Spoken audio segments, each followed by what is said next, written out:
Welcome back to the TMC. Oh shit! Don't I normally count us in? You do. You fucked it up. I didn't Oh even my try and God. screw you that time. I opened up episode 38 wrong already. Well, Damn. you'll have to forgive me. I'm not counting things in. I've broken tradition. Welcome back to the TMCJ podcast. This is episode 38. Again, not a number that I can think of anything clever to say about, except we're getting closer and closer to 40. Well, we're all about breaking tradition anyway, aren't we? It's surprising. None of our podcasts are the same. It's surprising how much structure we've actually kept, despite the fact our natural tendency seems to be to go wildly off topic. The reason we've kept that structure so strongly is because I need coffee every other break. And so the quality just starts descending into anger whenever I don't get one for a certain amount of time. Oh God, you're an addict, Blue. I am. I totally am. Oh man. Well, speaking of that, we're gonna be venturing this morning into a topic that might be a little bit contentious for some folks. Spicy, some might say. Yeah, or at least Like a just good taco. just a little bit. Not the tacos again. There are no dinosaurs. This is not an amusing metaphor. In fact, it's a topic that I think both of us have been somewhat annoyed about recently. Both just for things we've encountered in our lives.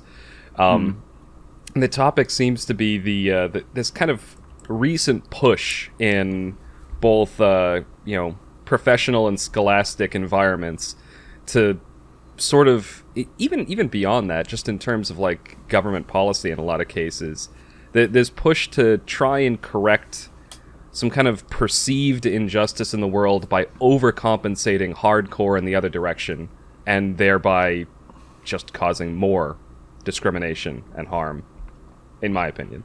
I think So essentially what we're going to be discussing today, for those who maybe these views are too strongly worded for some people, and I'm sorry, you're just going to have to skip ahead then.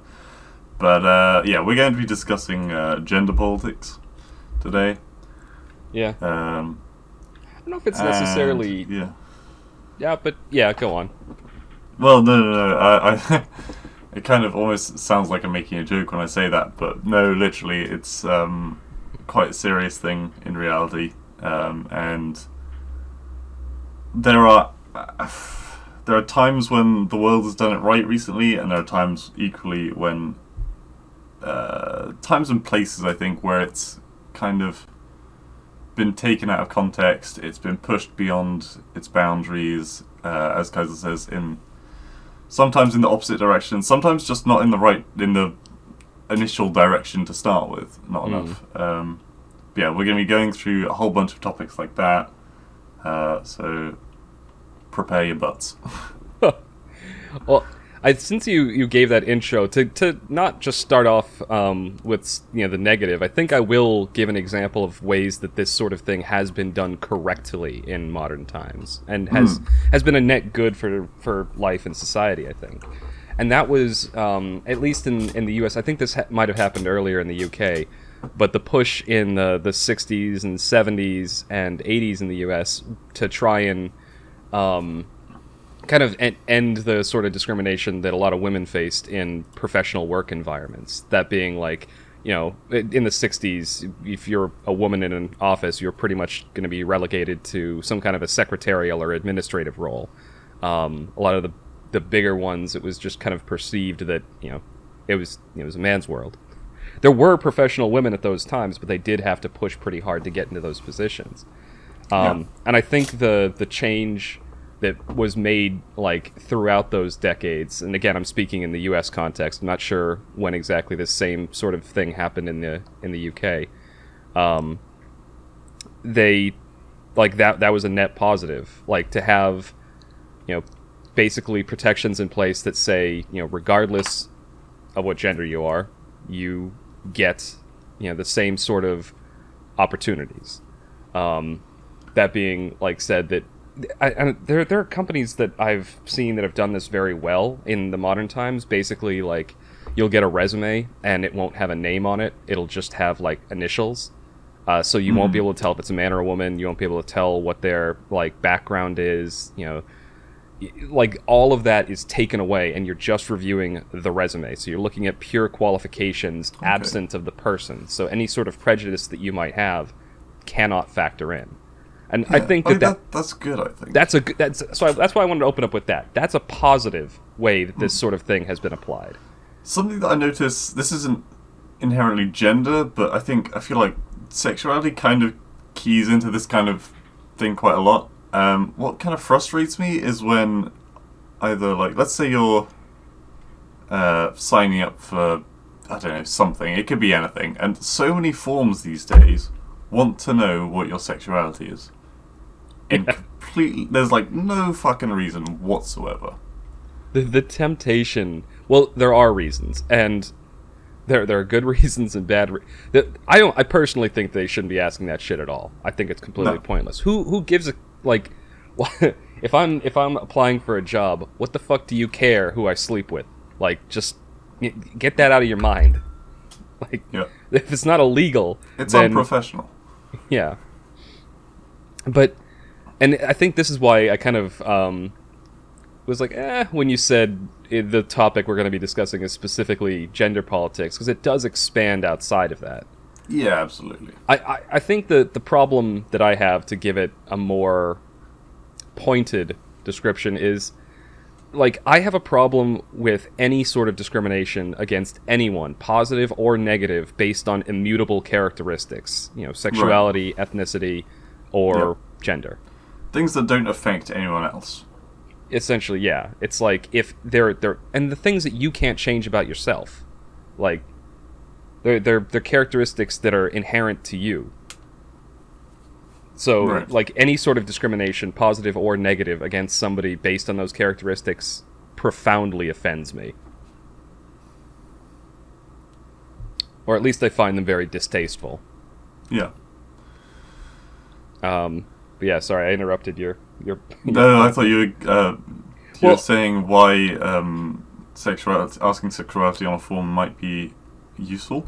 Oh, the reason that they do it is because of government statistics and company statistics. At least in the U.S., the whole affirmative action thing and all of this hyper focus that people have on this is. Why the fuck do the government need to know? They don't. That's my. This is what annoys me. So actually, to bring it back to what the positive example I used, it was positive, and we kind of reached peak fairness, I think, in the U.S. sometime in the 90s. That's just my amateur take on it. And then once we pushed past the 90s into the 2000s and 2010s, it started to swing in the opposite direction, where essentially all these part of it, I think, is these organizations needed a reason to exist. You have these departments in the government and these professional organizations that were built up around the sole purpose they exist is to reach this level of fairness between people. And I'm using the word fairness specifically because what people consider now are like they're pushing past that now, where they're actively going like.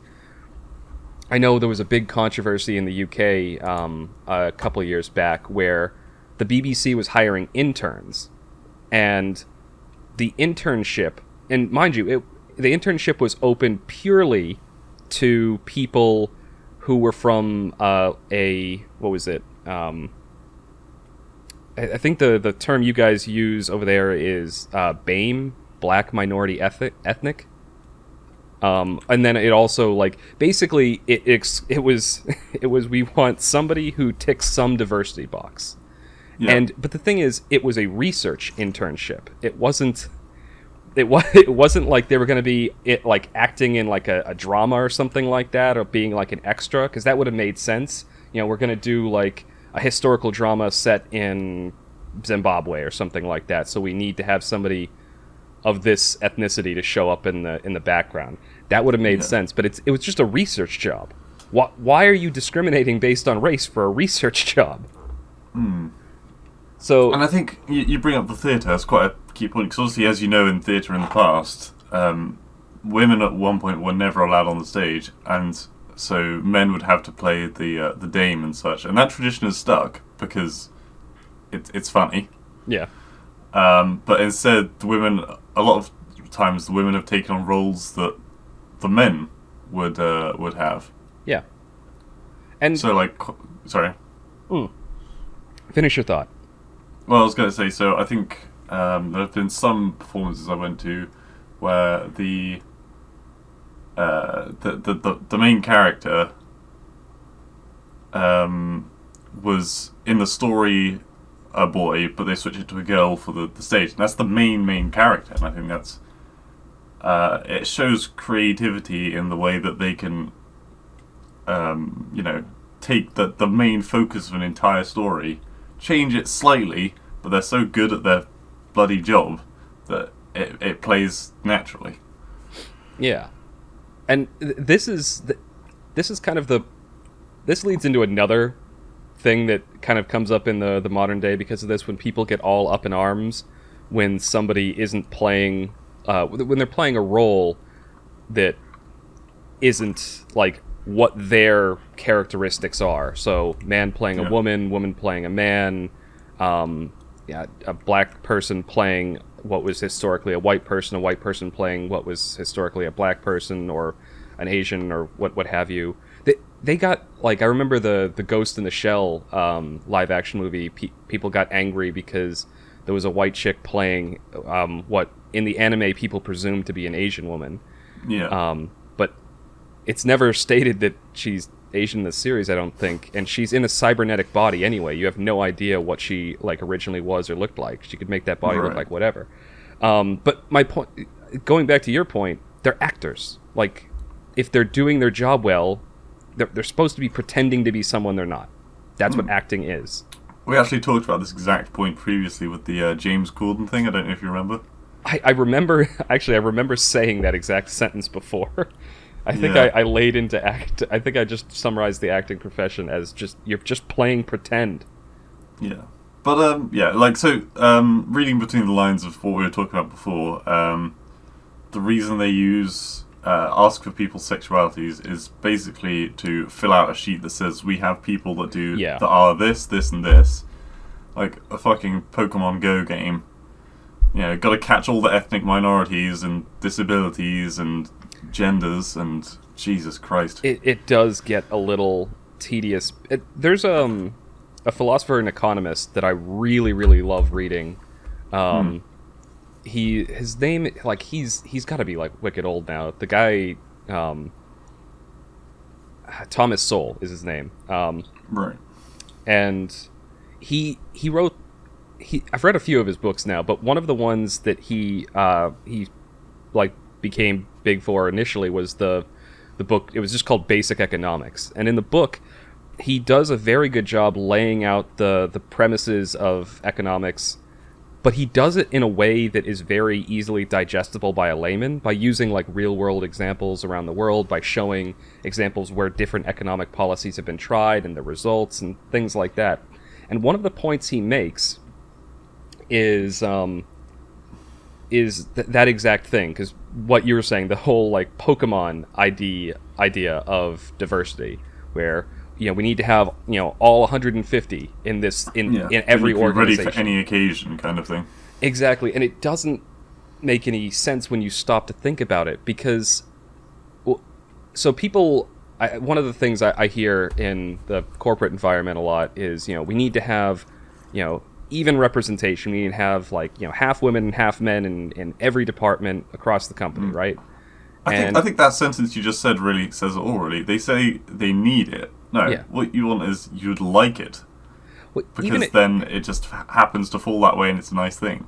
Even if you would like it to happen, but you got to examine that. Why? Why is that even? Why is that desirable? You're acting like people are these perfect blank slates that they will just naturally fall into these even slots if only we could eliminate whatever thing is stopping them from doing that. But in reality, people make different choices.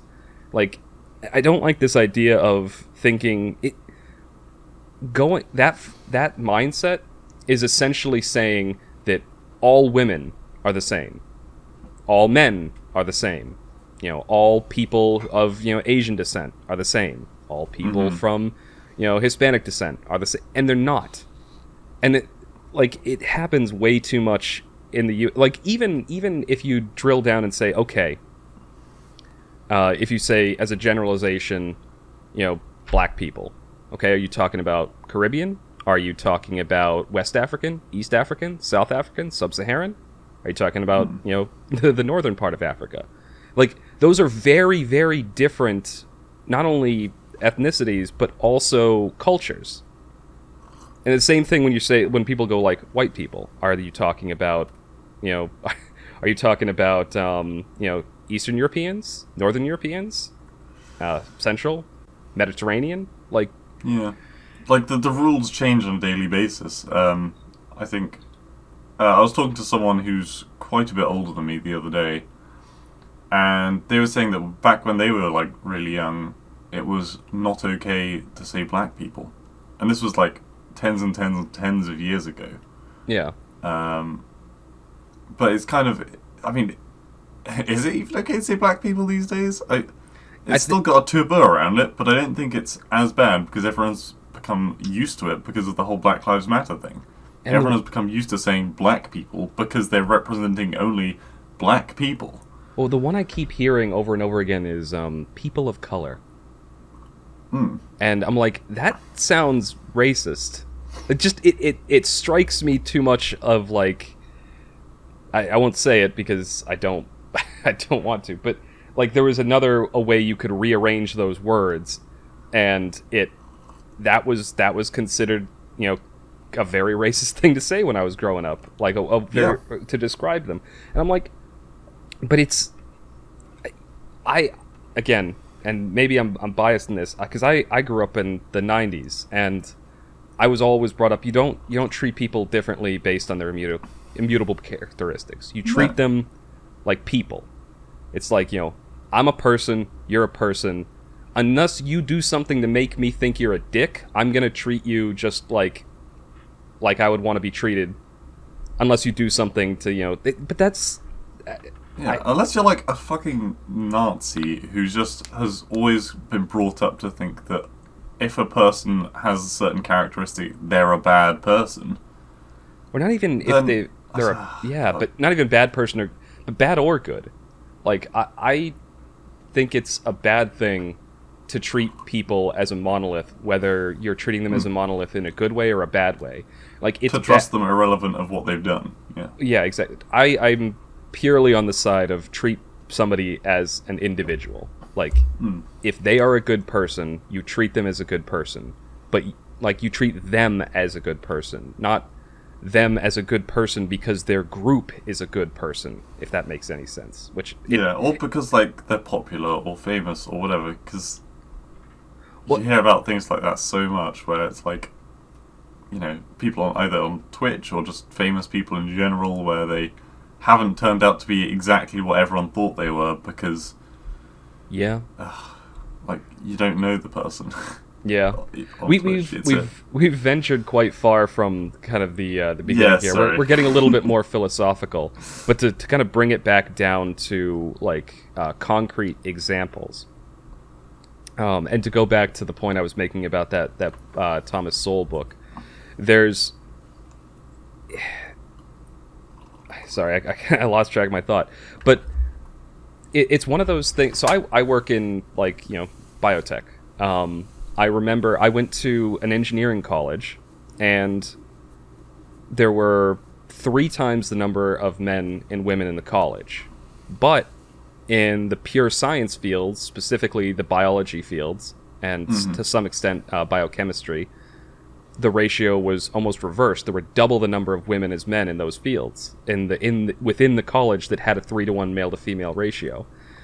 And the point Thomas Sowell points out in his book, and this is something that is hotly contested now because it kind of destroys this tabula rasa view of a human. Do you know what that phrase means? I've heard of it many times on Payday 2, but I don't know what it means. Tabula rasa is the concept that, I think it's Latin, that the human being is a blank slate. That you're born and it's purely nurture, purely the world that makes you who you are. Right. Okay. And that's what this worldview, or that's what this philosophy. That's I mean, I kind of agree with that in some respects. But it's like everything else. It's not there. You've got the purely like Nazi ideology, the pure eugenicist ideology that we are, Which is the opposite. Yeah. Yeah, it's 100% our genes. We are born, and whoever we are is who we are, predetermined at that point. Then you've got the tabula rasa idea, and that is, it's entirely nurture. It's entirely our environment that makes us who we are, and both of those ideas are stupid and wrong.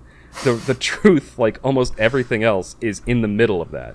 Our genes have an effect on us, but our environment is what tells our bodies and allows us to express different genes, and our experiences also build up our reactions and make our help influence our decisions and whatever our internal moral and political compass is going to be. So it's a little of both. Now it's still a matter of scientific debate how much of each. That's getting too much into the weeds. But the reason I brought it up, which I completely was that the reason I used my college as an example is that people are going to have different preferences based on their backgrounds, partially, but also based on who they are. Like there are going to be some things that just on average some people like better than others, and it could be cultural, and it could be societal, and it could be genetic. One thing that's always fascinated me is that the poorer a country is, the more likely in the modern world you're going to see a more even distribution of men and women in a field. So in Eastern Europe, for example, you see a much closer even distribution of men and women in STEM and engineering and things like that. But in really rich Western countries like Denmark and Sweden and Norway, where they actually have some of what I can't remember, I think it's some UN organization where I don't know how they measure this, but they measure gender equality. And those countries supposedly have the greatest gender equality in the world. And in those countries... Whoa. Hold on. How do you measure gender equality? Though? Like I said... I would call bullshit. I have no idea how they measure it. It could be complete bunk. But in those countries, they actually have the widest difference between men and women taking up STEM fields. So if we just look at STEM, meaning the science, engineering, math, and STEM, science, technology, engineering, and math. So in those fields, I was trying to spell in my head there for a second. It was a disaster.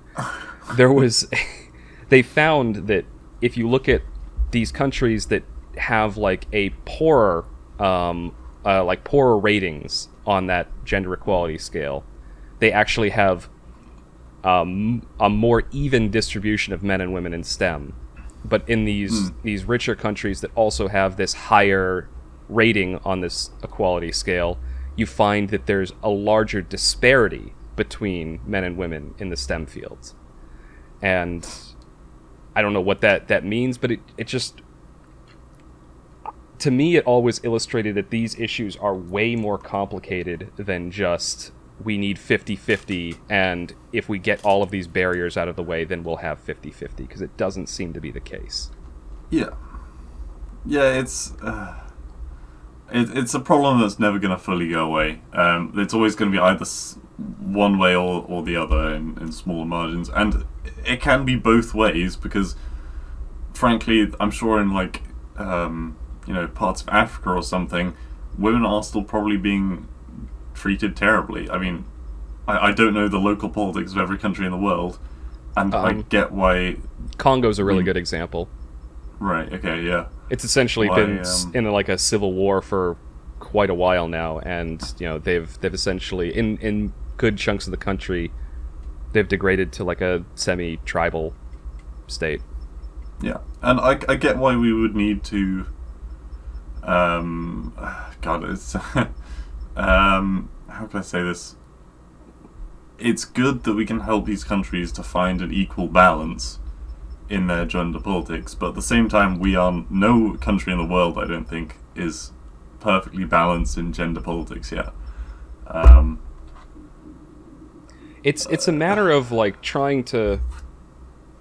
I think the problem, the cause of our current like situation. So we've got issues where you've got these more developing countries who definitely they have the problems we had like 50 to 100 years ago, where there's a very clear gender divide, and portions of the population are still treated like very poorly. They don't have the same rights. But then you've got the opposite, which is like in the Western world. What you see now is that we've gone in the opposite direction. Like we've we've tried to use a hammer to like fine tune something, and it just we've gone too far to the point where now we're actively discriminating against people. Well, let's pull away from the scientific view for a moment. Okay. Let's look at it from a social perspective. So, I'm sure at some point in the past, you've experienced, or at least heard of an experience where, let's say, a guy holds a door open for a lady, and he gets told off for it. Yeah, I actually have I actually know a girl from my high school, and she actually was. I had a debate with her one time. Like, this was years ago now. Probably like 2012, if I had to guess, or it may have been while I was still in college. Anyway, she she was saying something. She was saying something about like getting annoyed when guys hold doors open for something like toxic masculinity, I believe it's generally referred to. Yeah, which confuses me. How is courtesy toxic? But whatever. Yeah. I think maybe the better way to put it is chauvinistic. Chauvinistic, yeah. But anyway, she like got up on it, like got annoyed about it, and I was like, well, why? Like, why is this annoying you? It's like, what? Do they think I can't open the door myself? I was like, no, they're just being polite, probably. Yeah, it's something that I would... Personally, I hold a door open for everybody. If there's a guy behind me, if there's a woman behind me, I hold the door, because it's a polite thing to do. I don't expect it, but frankly, if anyone held a door open for me, for a start, I'd say thank you. Like, that's just automatic autopilot. Yeah. You just do. Yeah. And if it was a lady, I would be no more or less thankful because of it. It's someone holding a door open. Yeah. It's not like you're sleeping with them. You hold the door open, and as she passes, you tip your fedora and go, "Milady." Exactly. Yeah. No, it's... I actually remember when I was... this was like a year or two ago now. I walked out of my, at the time, job, and we'd go for coffee every morning, and me and these couple of girls. And I think we were discussing this kind of stuff. And I was like, "Oh, I'll pay for today's coffees." And the person kind of turned to me and was like, jokingly, they were like, "Oh, aren't you white knighting a bit now?" And I'm like, "No, but that is a good point. Maybe subconsciously I am like a little bit, But isn't that something you kind of do with friends and coworkers? Like, yeah, if they were dudes, I would have done the same thing. Yeah, it's like I got this one. Maybe next time somebody else gets the check. Like, it's just a. I don't know. It's a social thing as well. But I don't think if they were not women, I would have still done the same thing. I think. But I can't say for certain because it's not the reality. So let me. I feel like, to be balanced here, I do need to play devil's advocate a little bit. There are definitely people out there who will, like... I've known guys who, like, really feel uncomfortable if, like, they're splitting a check with a woman, or if they let her pay or something like that. Okay, yeah. And I can kind of... I can sympathize with it. Like, it does feel a little bit weird even to me, but but I've kind of just... gotten over it. I feel like it'd be worse if it was the other way around. Like, if they expected the woman to pay, that would be worse, I think. Yeah, but by the same token, I actually know women who would find it really, really weird if a guy didn't pay, even if they weren't going out with him, if they were just out with the guy. Yeah, and I've always found the best way of thinking about it is if someone actively wants to pay, like they've had a really nice meal, they've enjoyed it, they want to pay. It's not because the other person's a man or a woman. That's the best way of seeing it, in my opinion. Yeah. Well, or if like one person is just like it's a treat from one person to another, it's like a gift kind of thing, then yeah, go for it, pay for it. Like, I don't know. That made me think of something, and maybe a lot of this is down to your perception of the world, because everyone is going to have a very subjective view of reality. Like, there's going back to last week's podcast, like science is what will tell you what reality actually is to the best of our ability, but if you're just experiencing the world on a day-to-day basis, you will subjectively perceive it differently. So maybe a lot of this comes down to people who like the guys who can't stand to have a woman pay or to split the check, they have to pay, and the women who get offended when somebody holds a door or when somebody offers to pay. Maybe a lot of that is down to their own perceptions of the world. Like the guy might be thinking, oh God, she's saying I'm not a man, that I can't afford this. And maybe the girl is thinking, is he saying I'm weak? Like he's saying I can't earn my own money? Like there might be an element of that subjective perception that feeds into that. And I feel like if you're good enough friends with someone, though, that doesn't matter. Well, yeah, if you're friends with people, then generally it shouldn't matter. You're right. And a lot of that comes down to the fact that we're getting into like the science of like interpersonal relationships here, but people like.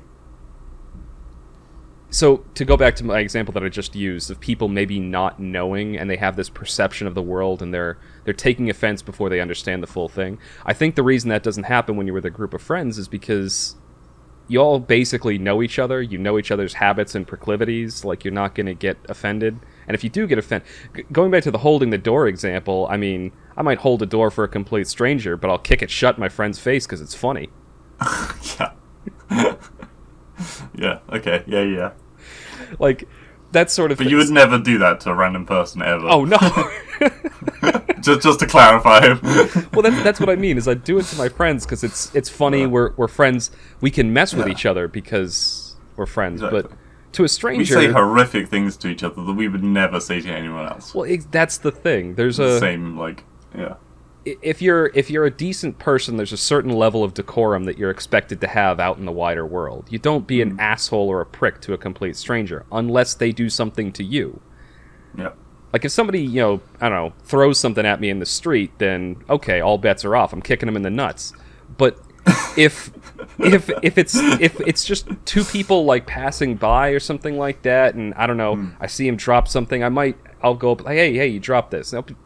There's a level of decorum and politeness that you have because, you ideally because you live in, it's that old meme, I'm trying not to say it, we live in a society. Yeah. It's 2021, damn it. Oh my god, not the It's Current Year meme. Yeah. There are a whole range. I am aware of the time, but there is like a whole range of topics we still haven't discussed. Yeah, I mean... Go on. We can go over a little bit, I think. Okay.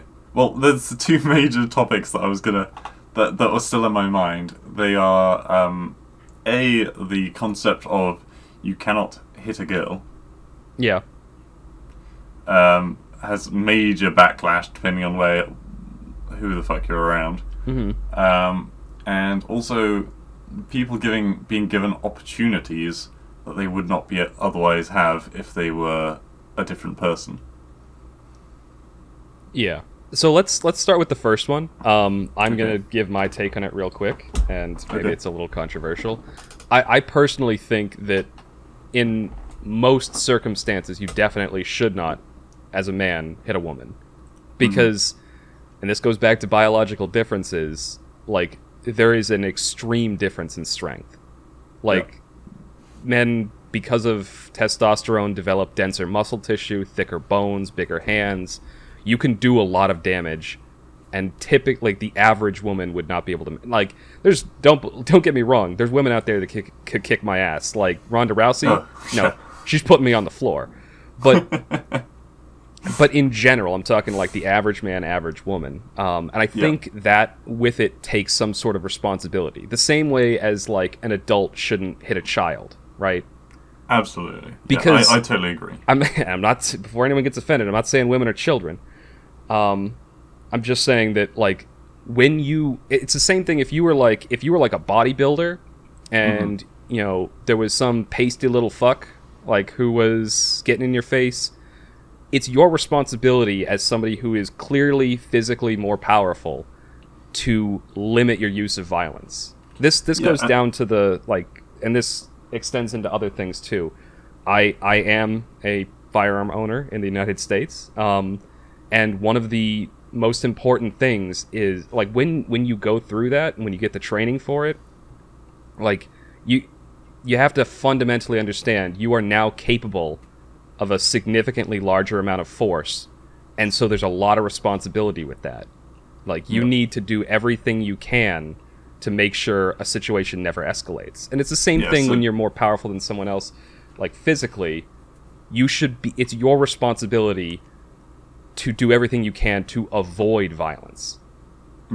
So there's a couple of things. But that's 90% of the time. The other 10%, woman's coming at you with a knife. It's okay to hit her, because then she's using deadly force. Like, you should still try to limit the harm, but that's my take. Is if somebody's trying to kill you, it doesn't matter if they're a man, woman, whatever. You can use force to stop them. That's my. The end goal should always be to limit the amount of damage that's done. Yeah. Well, exactly. You don't go in with a bazooka when somebody's coming at you with a knife, but yeah. So that's my take. Go on. There's two things that kind of first of all, when you're talking about like obviously a parent should never hit a child, I do believe in the practice of smacked bottoms.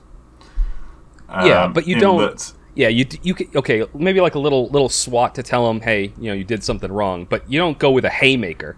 No, obviously. So yeah, I was just clarifying this point. I think it's important that kids learn that if they do something bad consequences happen. And yeah, I think being sent to a naughty step or a quick slap on the wrist is kind of important to tell them that, you know, if you start playing in the road and you get hit by a car, it's going to be a lot worse than getting slapped on the wrist. Yeah, like what's worth like a light slap on the head or getting hit with a beamer, like yeah. So I was just addressing that. Other thing, so regarding hitting of women, is that in the past, I used to do, when I was very young, I used to do sparring quite a bit. Every 2 weeks, I think it was, between my usual like karate lessons and stuff. And that would mean that I was actually put in the adult group, even though I was like, I can't remember, I was like 10 or something. Holy shit. Because honestly, you were probably my height when you were 10. I wasn't super lanky back then, but I was still a decent size, and so I was going up against, in some cases, fully grown men, and in other cases, like women who were not fully grown. They were like just slightly older than me. And I remember probably one of the reasons that I stopped sparring at the time was because I did make someone cry at one point, and it made me feel like shit. And ever since then, I've never punched anyone out of pure anger since then. Like, it made me feel crap. And I've always found a way of diffusing a situation without it turning to violence since. Yeah, I've heard an argument that like everyone should like get some sort of like.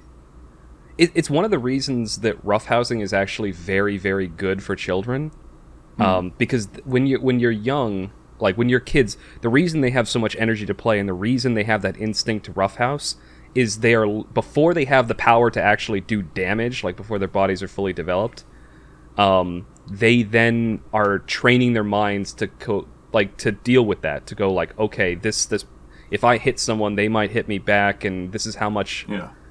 It does very important things to a child's mind, and I think that's why it's very important. But. Yeah, and I think so. I'm going to make a comparison, which I don't want us to go down this rabbit hole too far, but obviously everyone is the ever constant debate that guns shouldn't be allowed in America. I get it. I'm not on either one side or the other particularly. I don't know enough about it because I'm not American. Yeah. By the same logic, why is everyone okay with sending their kids to do karate? Because in karate, you are giving someone the strength to beat another person in physical violence. And I love karate. I think karate's great. I would recommend it for anyone. They get...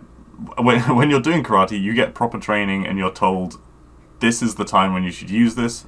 Otherwise, do not use it. Unless it's the last scenario, never use violence.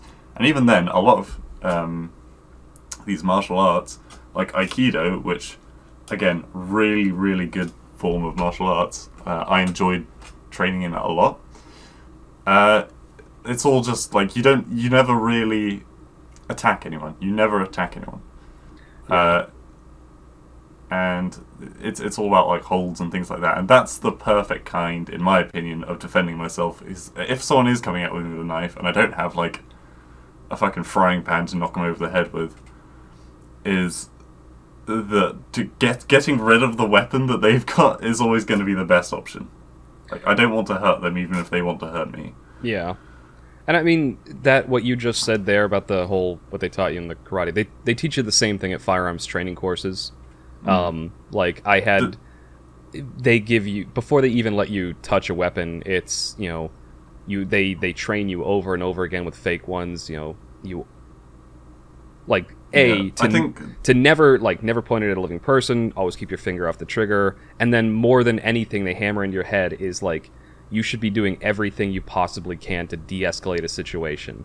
Like, the very, very, very last thing that you should ever be thinking to do is to draw. Part of the problem is, though, that unlike karate, I guess, you don't go back every single week. Yeah, well, it depends. I mean, a lot of people who actually do...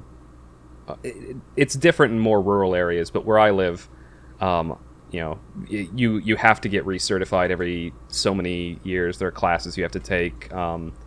I made a point before COVID to be going to the range regularly to make sure that I could operate it, well and responsibly. So there's pieces of that to it, but you're right, and especially in more rural regions, people use it to varying degrees of regularity. But yeah, so the last topic, because we are at 43 minutes. This is going to have to be a special bumper episode. So the last topic was people being given greater opportunities for being a particular way. So whether it's... we're focusing on gender, so right now, so at the moment in places in the world that are considered more progressed, there are often opportunities available to one gender and not the other. Yeah. I'm not even going to bother specifying which, because everyone knows what I'm talking about. And, just come on. Like, I can understand if we're talking about, let's say, in the case of women, let's say there's a course that explains about the cycle of childbirth or something. I get why you would only like to have women in that course, because other women could feel uncomfortable if there's a man hearing about their internal organs and stuff. I get that. That's fine. I just don't laugh. I'm trying to say this without being awkward. I know it's my own mind. In my head, I'm picturing like, you know, one of those courses, yeah, where they teach like new mothers what to expect and everything like that. I'm just picturing a guy in the back, like, you know, wearing a fucking t-shirt, like drinking a beer. But in 90% of circumstances, like, I don't think there should be any segregation whatsoever. And even the course that I just described, I think that would personally be good to have men in there, because men, I don't know about you guys, but I know fuck all about some things that, like, it's common knowledge for women, and I think that would actually help people to understand the other gender better if the availability was there. I mean, yeah, and I know a decent amount, but it's only because of my degree. Like, I had to take quite a few biology courses. Yeah, I imagine. So I, like, but yeah, the layman, the average man probably wouldn't know all that much. I actually remember having a conversation with, I'll tell you that one off podcast. It's kind of gross to be on the podcast. Yeah, okay. But, no, I think, to give another point to kind of reinforce this, it's something that has annoyed me for most of my career. And it goes back to what we were talking about at the very beginning about kind of the pendulum swinging completely in the opposite direction now. Going through my scholastic and then professional life, I remember like seeing all of these like different scholarships and grants, and they were all for like, you know, women engineers and or like some other different, you know, interest group. And I got like I think my total financial aid, and mind you, I was like one of the top people in my class in high school. My total financial aid for college was like $2,000, and I think the total cost of my college tuition over the 4 years was something like $160,000. Fuck. So I took out a lot of loans, and you know, I got through it, and I eventually paid them off, but I had to live like a monk for a few years after college. But even now in my professional life, there's like these special groups. It's like, you know, women in this industry, and, you know, women in this industry, and there are these special like organizations where people can do networking, which is huge now. You're more likely to get hired if you know someone than if you like are actually qualified for the job, because it's easy. People can fake a resume. People can like smooth talk their way through an interview, but if it's a complete stranger, there's still a risk that you're hiring, you know, a charlatan. But if you know somebody, then they can vouch for you, then that carries a lot of weight in the corporate world.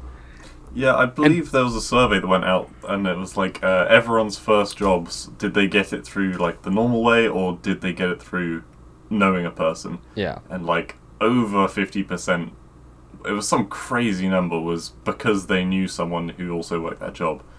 Like, my current job is like, it's really good most of the time. And I got it because my old boss from my last company, like, she moved on. I quit that job, and I reached out to her. I was like, hey, do you have any, like, openings, or do you know of anyone who's looking to hire for this kind of a role? And she's like, wow, I actually have something opened up right now. And so, that's how I got in to have the interview. And, you know, I still had to get through the interviews and had to present my resume and actually have the qualifications. But knowing her at this new company got me that my foot in the door.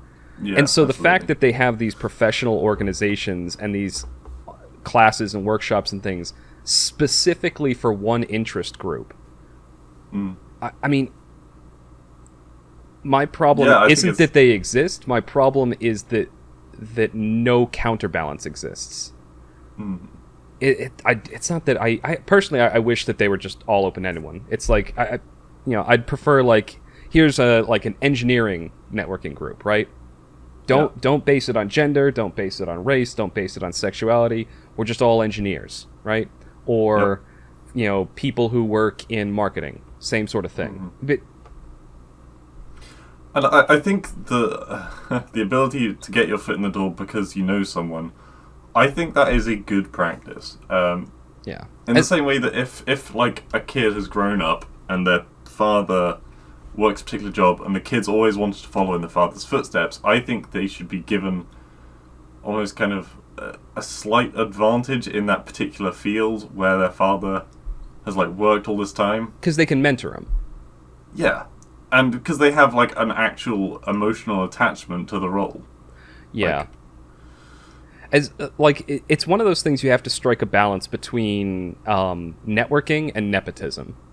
Because the person has to still be good for the job, obviously. Exactly, yeah. Because believe me, I've worked with plenty of incompetent people that I'm like, how the fuck did you get in here?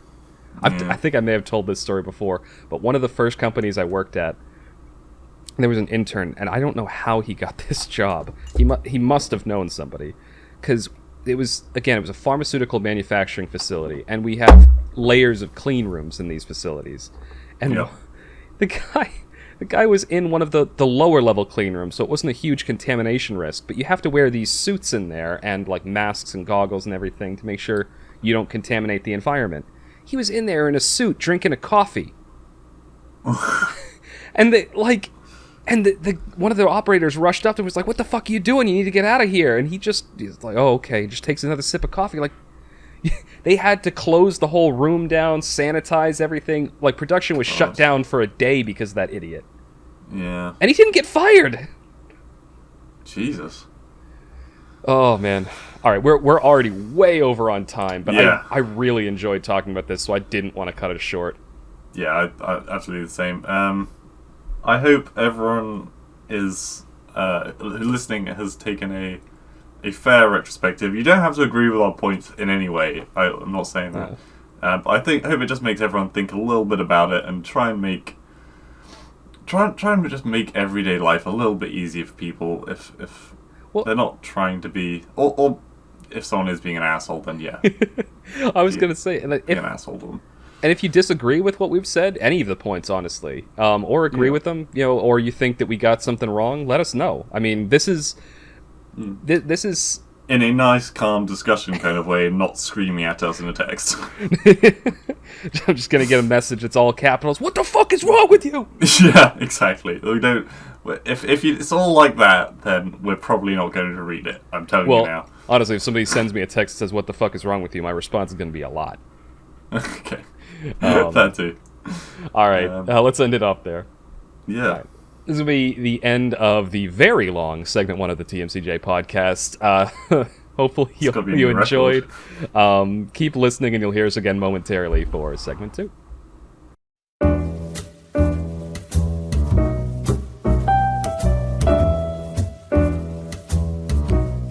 Welcome back to the TMCJ podcast. This is segment 2, our media segment. And, rip Harambe. What Blue decided to shout in my ear this time was Harambe! Cool. Gotta add some spice to the beginning of the segments. That's why I did it. Well, not spice. That's the wrong word. I hope Harambe is not spicy to people. It was when it happened, but at this point, it's just a meme, you know? Yeah, sorry. The topic, can be spicy. But Harambe himself should not be spicy. No. At most, he's paprika. Anyway. Some Rule 34 Harambe for you. Oh, God, please, no. Sorry. Also, don't look that up, please. I'm begging everyone listening, don't look that up. So yeah, we not only had a movie night this week, but I also managed to finish that book I've been harping on about for the last couple podcasts, Brave New World. Indeed. And Jesus, it was a dark ending. Wait, I thought we were talking about the movie first. We are talking about the movie first. Okay. I'm still in the intro. We were talking in the interim there that I was going to. We should probably talk about the movie first because it's a little bit more goofy and lighthearted than the book. The book. This whole segment's going to be very much more lighthearted, I should say, than the first segment. Yeah. We were kind of both harping on about philosophy and ethics. Yeah, in the first one. Which ethics actually have a lot to do with the book too. So I'm not going to keep going on that. The movie we watched this week was Grosse Pointe Blank. A movie that I only thought of because when I was home for Easter, by the way, end of this podcast is the Easter quiz. Look forward to it. Where I'm going to be quizzing Blue. But when I was home for Easter, my dad and I were talking about different movies because we had just finished watching one that was pretty good. And Grosse Pointe Blank was a movie that came up.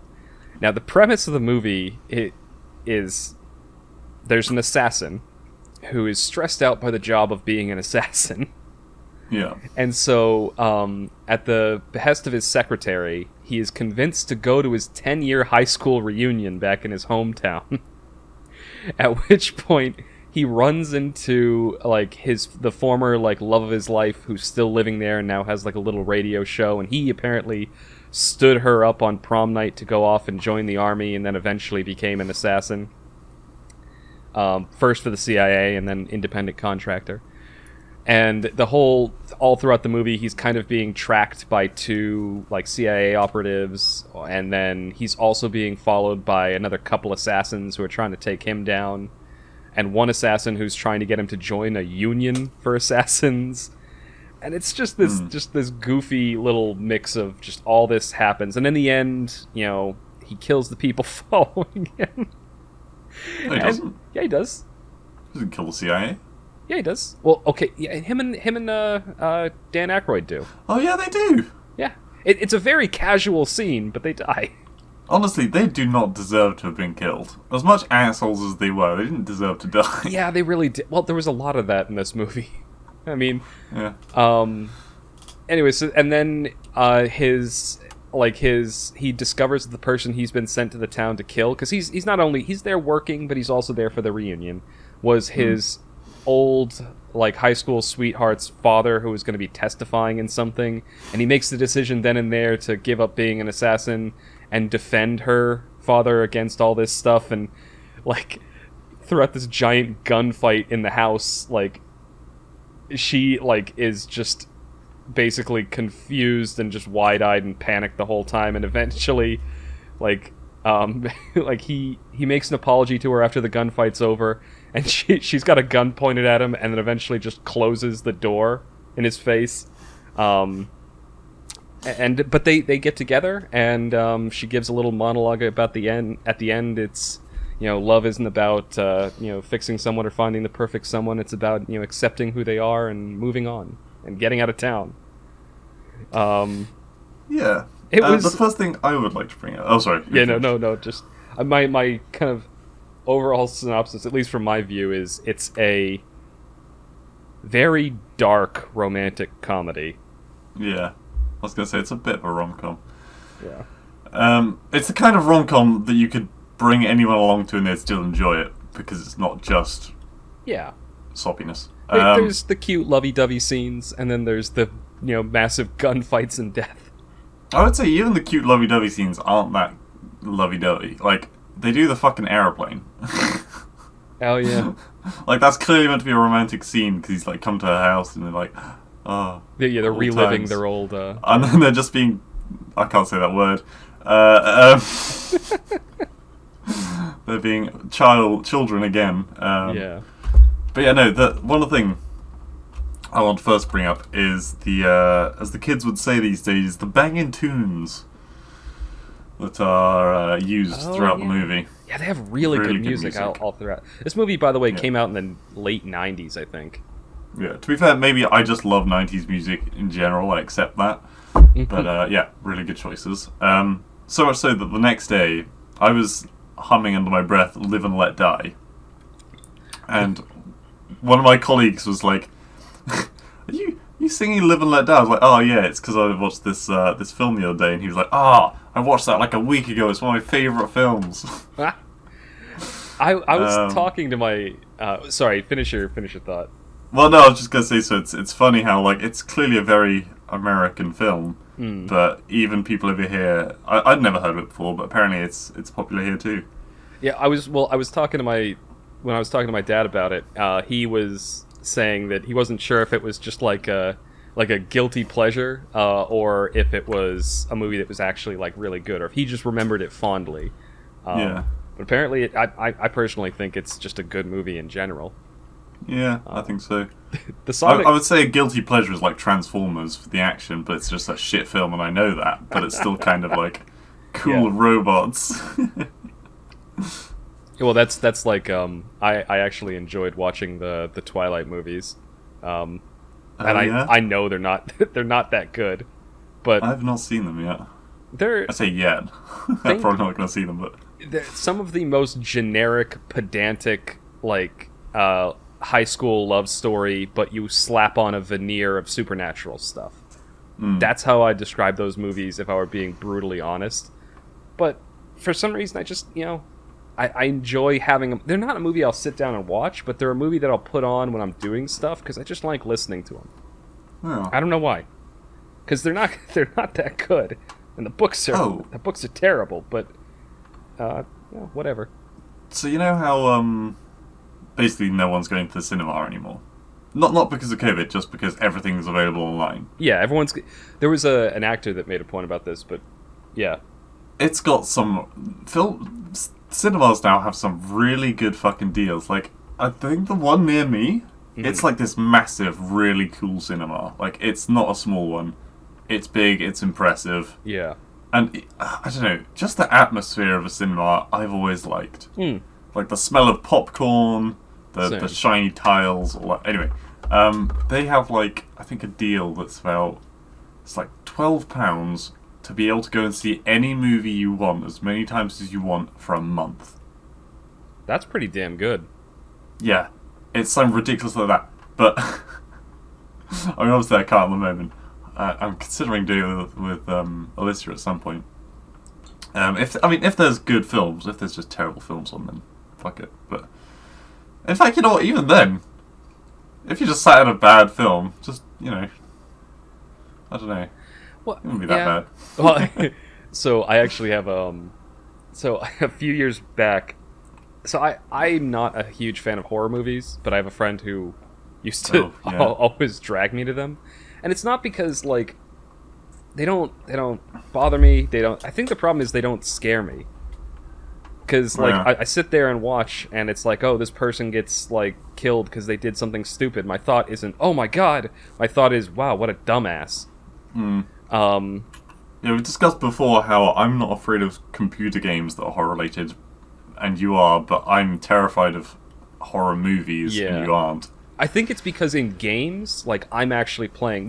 Because I've played video games for most of my life, I think it's wired into my head that when I'm playing a game, like... my mind is in that game. What I'm seeing on screen is happening to me because I have full control over what's happening. And so that's why it scares me. But when I'm watching a movie, I'm completely divorced from what's in the movie. Like, that's not me. Anyway, point being, but you're talking about bad movies. I went to see one with this person, and it was so awful. It was a remake of some old movie. It was either like The Mist or The Fog or something like that. It was a remake of an older one. And it was just bad. It was the only movie I've ever walked out of. Like, we just left. There was a scene where some douchebags were partying on a boat, and this one guy survives by hiding in a refrigerator, and the cops are investigating the boat. You talking about Indiana Jones? No, this is a horror movie. It was somewhere in, like, Maine, I think, in the setting. Anyway. Okay. The cops are investigating, and they open the door, and there's this loud, like, whoa, like, music that plays, like it's supposed to be scary, and you just see the guy curled up in there, and he's, like, frozen. He didn't even unplug the refrigerator. He just got inside of it.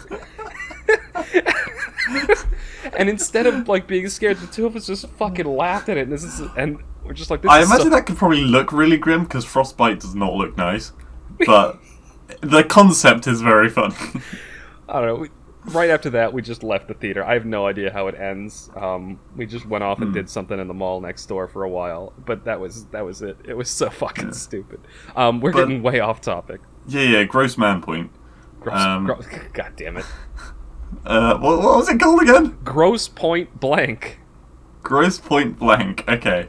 Man points can be pretty gross. There's quite a bit of wordplay in there. Like, his last name is Blank, right? Point blank, as in you're shooting someone point blank. Yeah.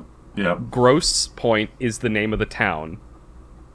So who the fuck names a town Grosse Pointe? I don't. It's Grosse, as in Grosse, as in big in German. It's still a shit name. People were probably more literal back then. Just regarding the refrigerator argument, right? Yeah. Well, not argument. When he put the fucking TV on the guy's head and it kept sparking, even though it was not connected to the electricity. Oh my god, I was thinking the same thing. So near the end of the movie, like the final person that the main character kills, he smashes him over the head with a TV, and the TV, like an old TV, like an old CRT TV, so big thing, and so the TV is stuck on the guy's head, and it's not plugged in, but it's still sparking, and the guy's twitching like he's getting electrocuted, but there's no power. And the TV wasn't even on when he picked it up, so there wouldn't have been any power in it. I mean, there would have been the standby light, I guess. Yeah. But I don't think that's enough to kill a person through electric shock. No. So it just... That was kind of silly. There's a lot of silly things in it. Like the Doom scene. Oh my god, yeah. So he has this... That was the song that got stuck in my head the next day was Ace of Spades. There's a scene midway through the movie where... So there's this whole running joke where this guy, the main character, is being pursued because he screwed up an assassination like ages ago. He used a pipe bomb. And the point was the pipe bomb was like in a newspaper and it was supposed to blow up this guy when he opened it or something like that.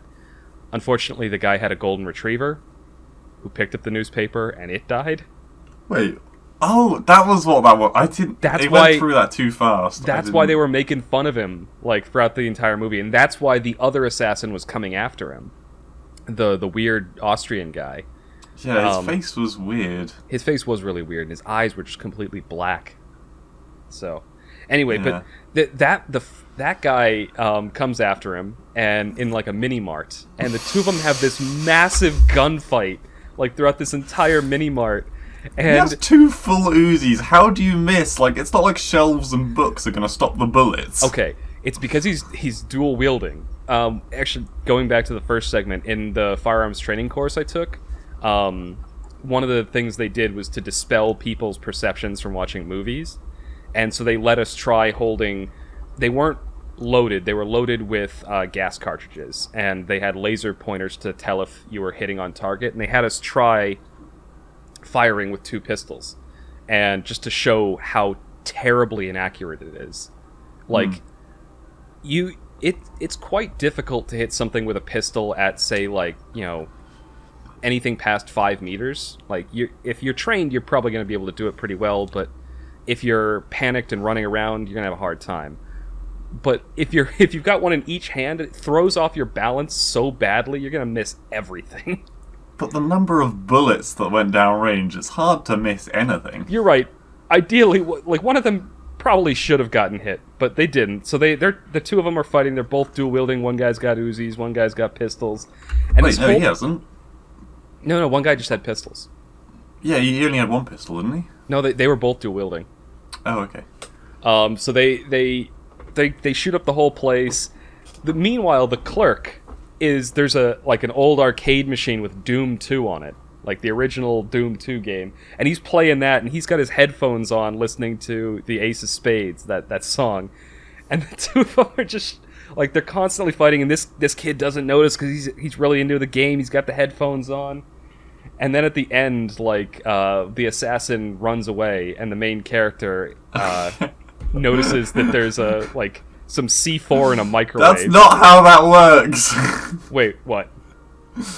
The microwave had to get to finish. Yeah, that didn't make any sense either.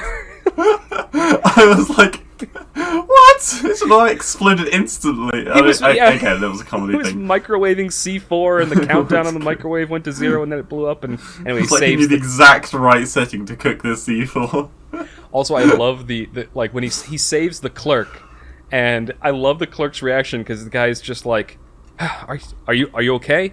And he's like, no, man, I'm not okay. I gotta find a new job. Because the whole mini-mart blew up. Oh, that probably very expensive arcade machine with Doom on, gone. Oh my god. Like, imagine how much that would be worth. Well, what's even worse is all his high scores are gone. Oh, no. They weren't They couldn't save them to the cloud? I was about to say the same thing. So, like, there's plenty of, like, action scenes like that are really cool to watch, and some of them are, like, kind of goofy and campy. But I loved the way that every time Dan Aykroyd pulled out his dual pistols, he'd do the squat stance. Every single time. Oh, And the scene when they're in the diner, the guy's like, I'll have an omelet, only egg whites, no filling. She's like, that's not an omelet then. It's like, I'm not here for a semantic debate. The other guy was like, only egg yolks or something, wasn't it? Yeah, they both ordered some very, very weird and very specific dish. Oh, God. And then they, but, we've talked mostly about the assassin stuff, but I also really found, the scenes between the guy and his old, like, high school sweetheart kind of very endearing. Like, she still clearly loves him, right? She's still carrying a torch for him, but, it's been so many years, and he did stand her up and then just disappear. So she's, like, very hesitant to give him, like, even remotely the benefit of the doubt. But he does eventually kind of charm her into going to their reunion. They go there and they meet all of the old people that they knew from high school, and it was just a very wholesome and... Really? I thought it was good. I thought it was, like, wholesome and kind of sweet. Just all the random people that are clearly not meant to be... Like, it was just... I felt so horribly awkward. Maybe this is the Englishman inside of me. Oh, okay. Yeah, maybe it's just a different cultural thing, but I watched that whole scene and I thought it was... I actually kind of really... He looks so uncomfortable. Well, I mean, I think that's part of who he is. He's really socially awkward in general. He's diagnosed Englishman. Yeah, he was born in the wrong country. Yeah. But I think that's part of his character arc too, because if you watch throughout the movie, he slowly starts to become a little bit more American. More. I was going to say more stable and more like. Oh, okay, not American then. Stable. Well, he's still a murderer. I'm kidding. Yeah, sorry, you're saying. More stable and more like emotionally like consistent, and I think that's his character arc through the movie. Anyway, I want to hear about this book. We've only got 10 minutes. Oh God. Okay. Yeah. Fine. Final thoughts on the movie. I think what you said is perfect. That it's a movie that you could probably bring just about anyone to, because there's crazy gunfights in it, but there's also comedy bits, and then there's also that underlying like unconventional romance that goes throughout the entire thing. Yeah. Anyway, now on to a much less amusing topic. I've been reading over the last few weeks the book Brave New World by Aldous Huxley. Actually, every time you say that, in my head I play A Whole New World. Oh God! Every time. Yeah, it's not. So the book not is quite the same. The book is set like several hundred years in the future. Like I think it's set in like the 2400s or 2500s. Right. Okay. And essentially, what's happened is after some sort of... this is going to be major spoilers for the book, by the way, if anyone's interested, but it's quite a good book. Although it was written in the 1930s, so some of the syntax is a little bit hard to get used to. I actually had to start reading the book in my head in a British accent to actually get it to understand. Like, because there were some sentences I read them and I was like, what the hell is he saying? And then I changed my mental voice to a British accent, and I was like, "Oh, okay." Translate. But it's set like a Cockney kind of thing. Yeah, it's set sometime in the future after some massive apocalyptic war. At one point, they described the war as them using like anthrax bombs and stuff like on the population. Because this, mind you, was before World War II, but after World War I, where chemical weapons were widely used. Wait, before World War II? I think it was in 2500s. No. When the book was written. Oh, right, yeah. Okay. The book. So that's in that context. That's why I think the author was imagining that the next big apocalyptic war would heavily use chemical weapons, because nuclear weapons didn't exist yet, and World War II hadn't happened yet. But at the time, like the science of eugenics was extremely popular. The idea of, engineering the perfect human and stuff like that, or engineering man to fit for purpose, that sort of thing. Mm-hmm. And so, in this future world. After that happened, people were so traumatized by the war that they essentially were willing to give up anything for the sake of safety and security. And out of that developed a society that was completely scientific, regimented and controlled. Not regimented and controlled in the same way that communism regulates and controls people. I think there's a quote in the book from one of the main, one of the really higher up guys, is that, the best way, we tried to control the world with bayonets and people resisted. Now we find the best way to control the world is, by sitting on our asses or something like that. It's some phrase like that. I'm not misquoting it, but essentially right. The point is, instead of trying to force people to act the way they want them to, they administrate and coerce people to act the way they want them to until those people think that this is actually what they want. And then it just becomes easy because they want to be controlled. And then, so that society, as it evolved, kept going on and staying in this perpetual state of perfect security and perfect safety and purely scientific. So, for instance, human beings are no longer... First of all, there's a caste system, so higher and lower castes, and people are engineered to purpose. They're no longer birthed naturally. They're grown in artificial wombs, and as they're being grown, they developed a process called Volcanification or something like that. It's a weird word, but essentially the idea is that they are breeding batches of twins. So they have one embryo, and they use some kind of chemical electrical process to cause it to split up to, I think it's like 80 times. And so you can end up with 80 twins. Yeah, cloning. Yeah, essentially. It's essentially cloning, but they have, like, a live embryo. And what they do is, before it even starts to divide and become a fetus, they make it into, like, 80 different embryos. And then they right. all become 80 identical feti. Is that a... I don't know if that's how I'm supposed to pluralize that. Fetuses. Fetuses. No. Why the accent? I don't know. It just felt right. Anyway. Fetuses. And typically that's only done for the lower castes. And the lower castes, what they'll do is, as their embryos are being artificially created, they essentially have like a dark room like you'd use to develop photographs, because the embryos... Oh my god, that's an image. Well, embryos are like susceptible to white light, so it's all dark red light, and they... I'm just imagining someone like putting a container with an embryo into like one of those little trays and then hanging them up on the clothesline. That's watching a baby grow out of it. That's essentially what they do. They have these bottles on these conveyor belts that go throughout the whole 9 months of pregnancy, but it's just on a conveyor belt, and they get nutrient feeds into the bottles and stuff. But depending on what caste they're for, and depending on the tasks, so like people who might be working for a mining environment, right? The embryo, they'll give it more food and more sustenance when they've turned up the heat in its tank. So in that embryonic state, it's trained to learn that heat is a good thing. And so they're good for these hot, dark mining environments. Jeez, and this is very like horror set prep. Yeah, it's a very dark future. It also makes me think of the Killing Floor 2 live action. They also will... bad. Like the lower caste, because the lower caste are going to be doing very menial labor, working in factories, janitorial tasks, things like that.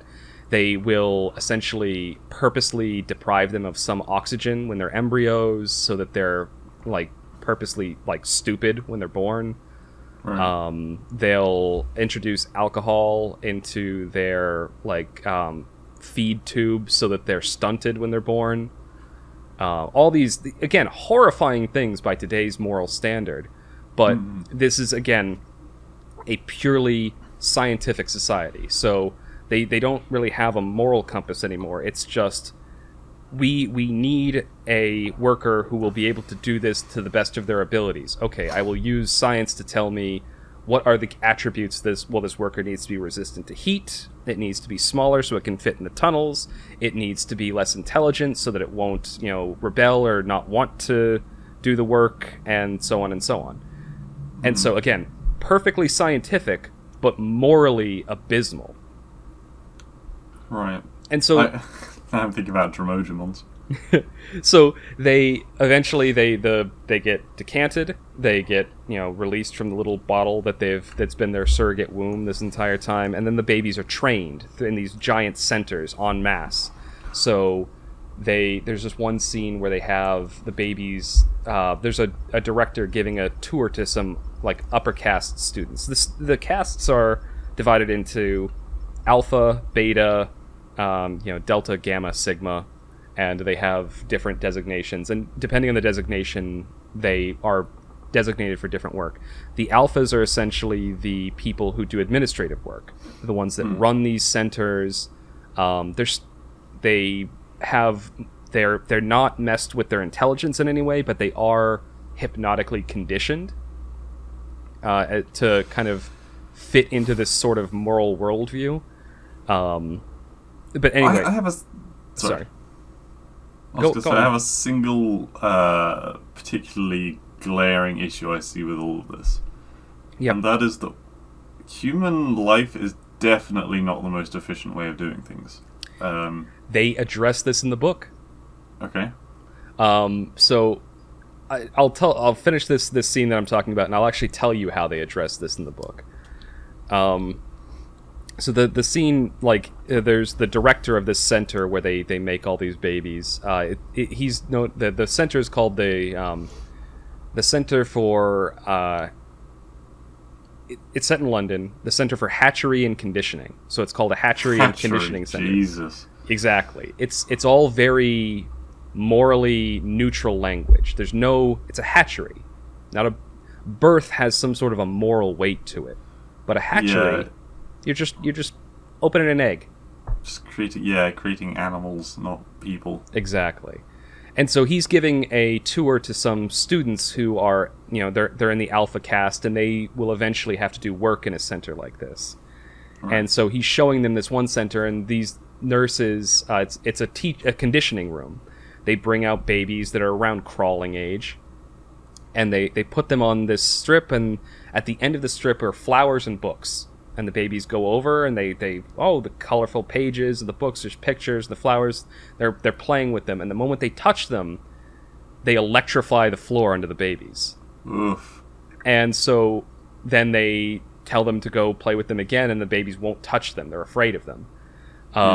And so the director explains that these people are going to be deltas, and deltas are factory workers, so they're less intelligent and a little bit smaller, but they have some leisure time, and so they want them to, the whole society is built on the idea of consumption, right?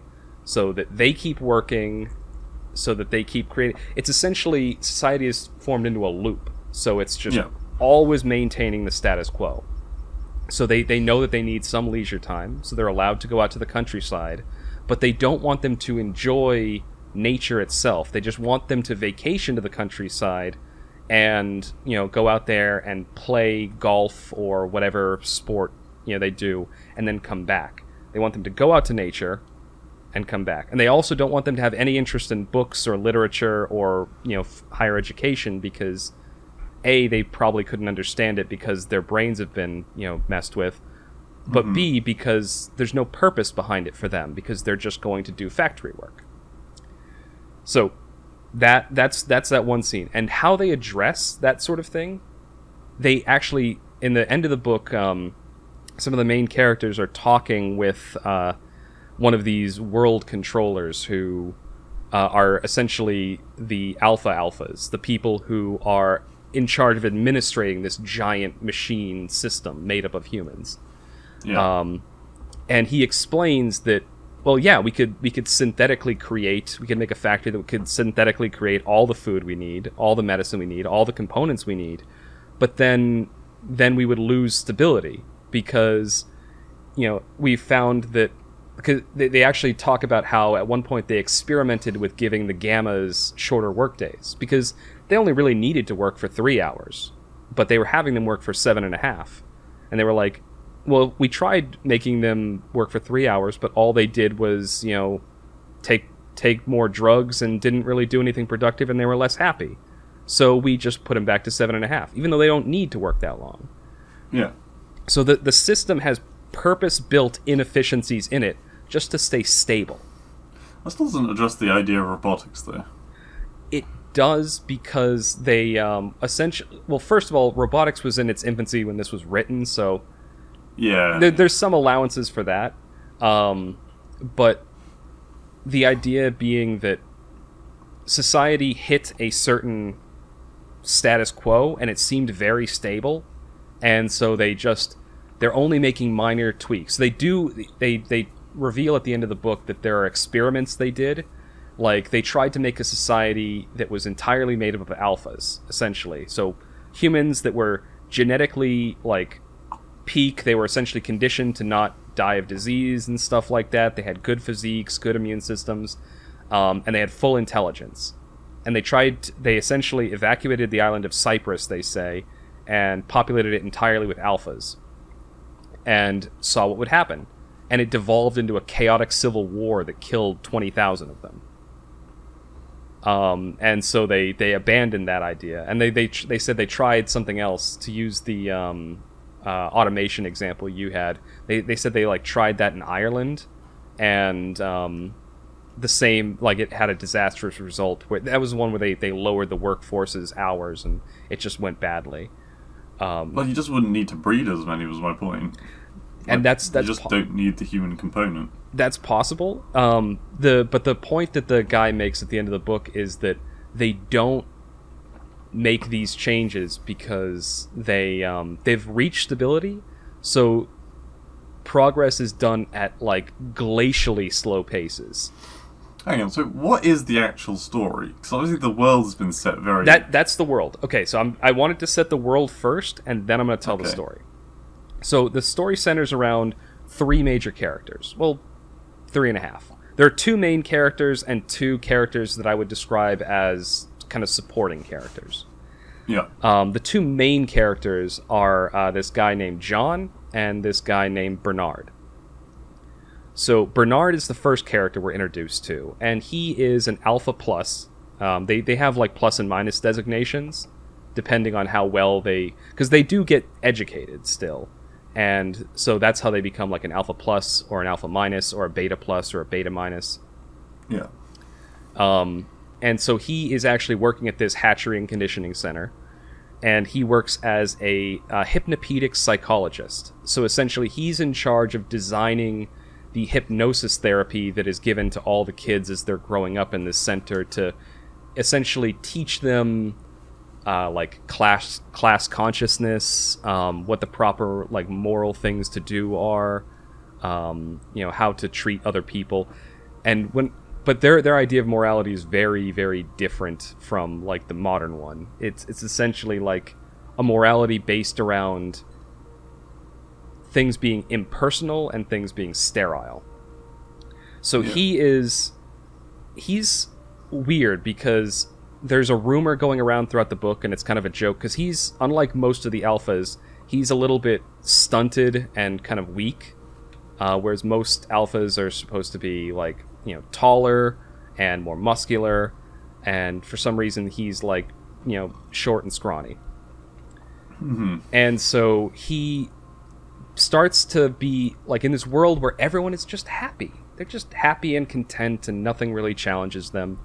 He kind of becomes aware of himself as an individual because the world, because he's in this alpha caste, but he can visibly see that he is different from the average alpha. And so he becomes unhappy, and he gets annoyed that his coworkers are messing with him, and there's a rumor going around that when he was an embryo, somebody put alcohol by accident into his blood thing, which made him stunted. And he... Sorry if you can hear trumpets in the background, by the way. It's fine. I can't, actually. Okay, good. So eventually he has a crush on this one girl, but also the way relationships work in this, there's never allowed to be any sort of particular relationship. People are encouraged. Open relationships. Yeah, everyone. It's always an open relationship. There's actually another supporting character. This woman named Lenina.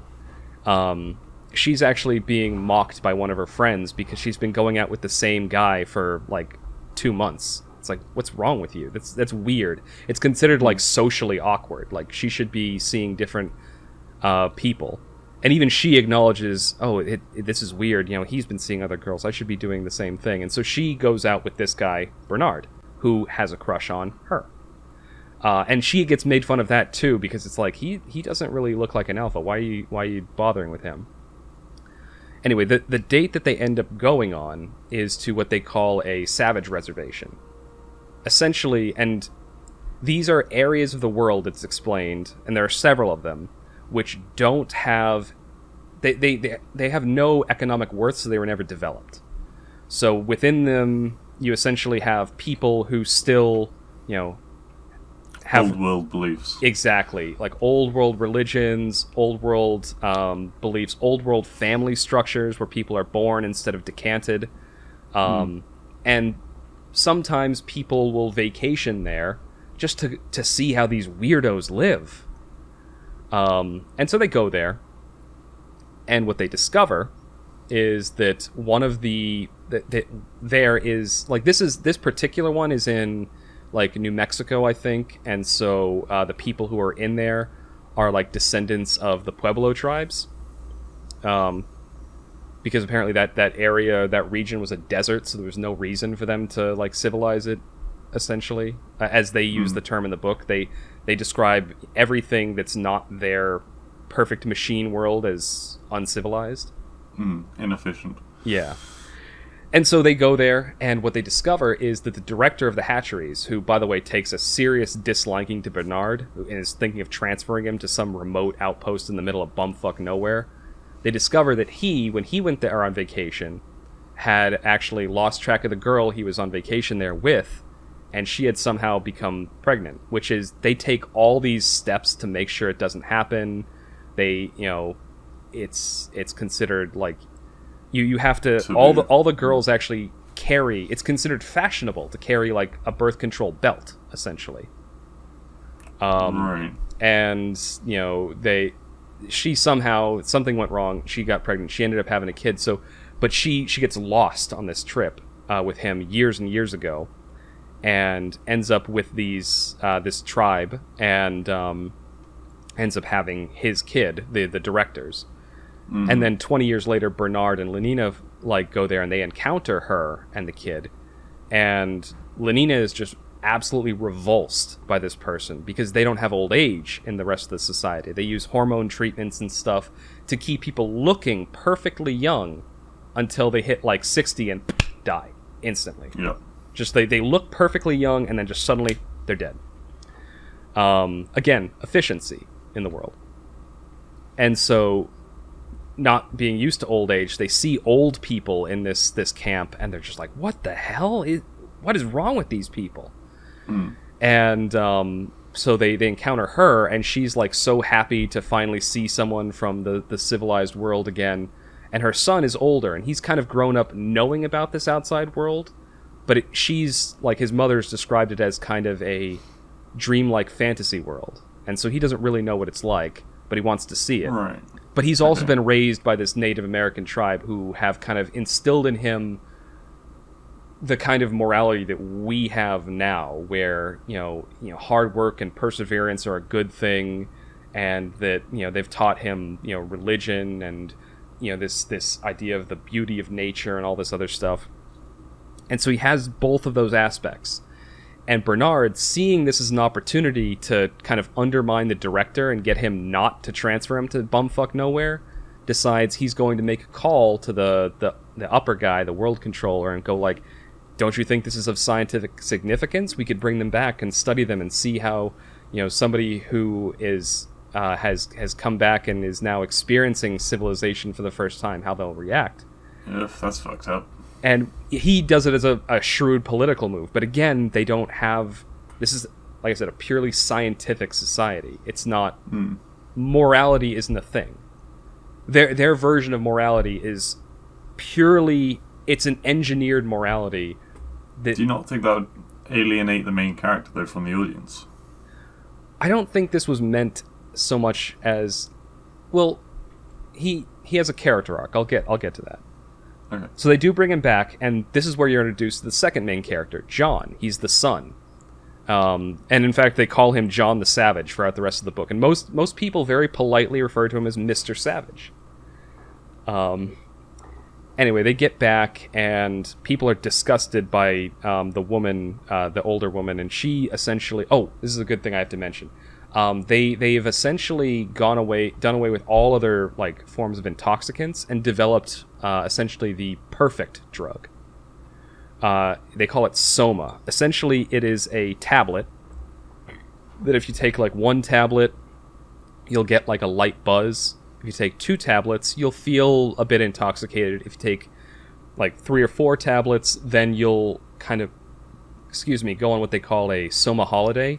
Essentially, you're going on like an acid trip. Yeah. But then you wake up in like, 8 to 12 hours, no ill effects, no hangover, no bad effects on your body or anything like that. So, essentially, and they're encouraged whenever somebody has some kind of a negative emotion or they feel angry or upset or unhappy, just take a little tablet of Soma and you'll feel better. Yeah. And that's how this social machine that they have created stays on the tracks, is that every time like there's a little human element that gets weird, just take a little bit of Soma. Kind of like that game, The Happy Place, is it called? We Happy Few, I think. We Happy Few, yeah, you're right. Do you want to explain that quickly? Because I never played it, I've just seen people play it. Yeah, We Happy Few is actually a similar premise to this one. I think it's based on the same concept. It's set in a dystopian future Britain, where essentially everyone just you're supposed to take this medicine every single day, and it makes the world around you seem happy and flowery and good. That's a pretty good synopsis. And your main character in the game kind of goes off the rails a little bit and starts to see the world how it really is. And there's islands where the happy, nice, normal, civilized people live, and then there's the downer islands where people are all like depressed because they don't want to take the pill, or they've gone like crazy because they've taken too many of the pills. Yeah. And so they kind of get rid of those people on those islands. Yeah. Anyway, so going back to this, so they go back, and the reason I brought up Soma is because the mother, she is so traumatized by her time outside of the civilized world, because she's been purely conditioned to exist in this world, but has to exist outside it for a while. She just takes a fuckload of Soma and just stays high all the time.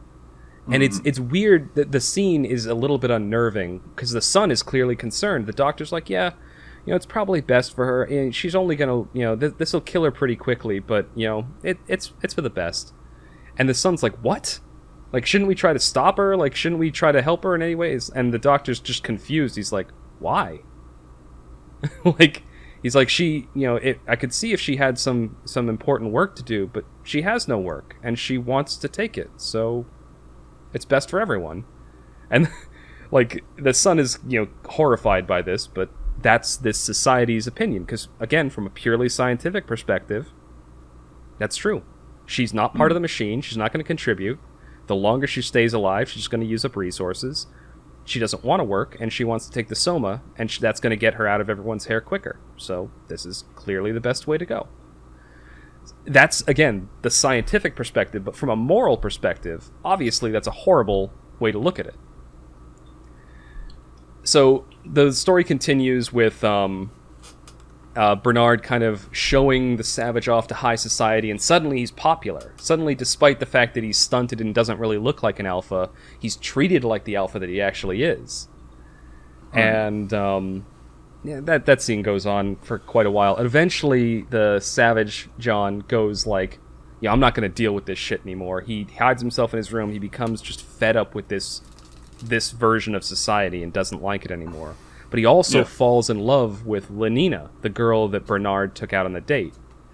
And there's this really poignant scene where he's trying to express to her how much, like, you know, his feelings for her. It's like, I want to do things for you. I want to, you know, like, I want to build something. I want to get you something. I want to do something of value. And she just doesn't understand it. She's like, well, I have everything I need. You can just, you know, buy me something if you want to, but just completely confused by it. And this makes me want to talk about that book. Every time you bring up this book, I want to talk about the other book. Every single fucking time. We're already strapped for time.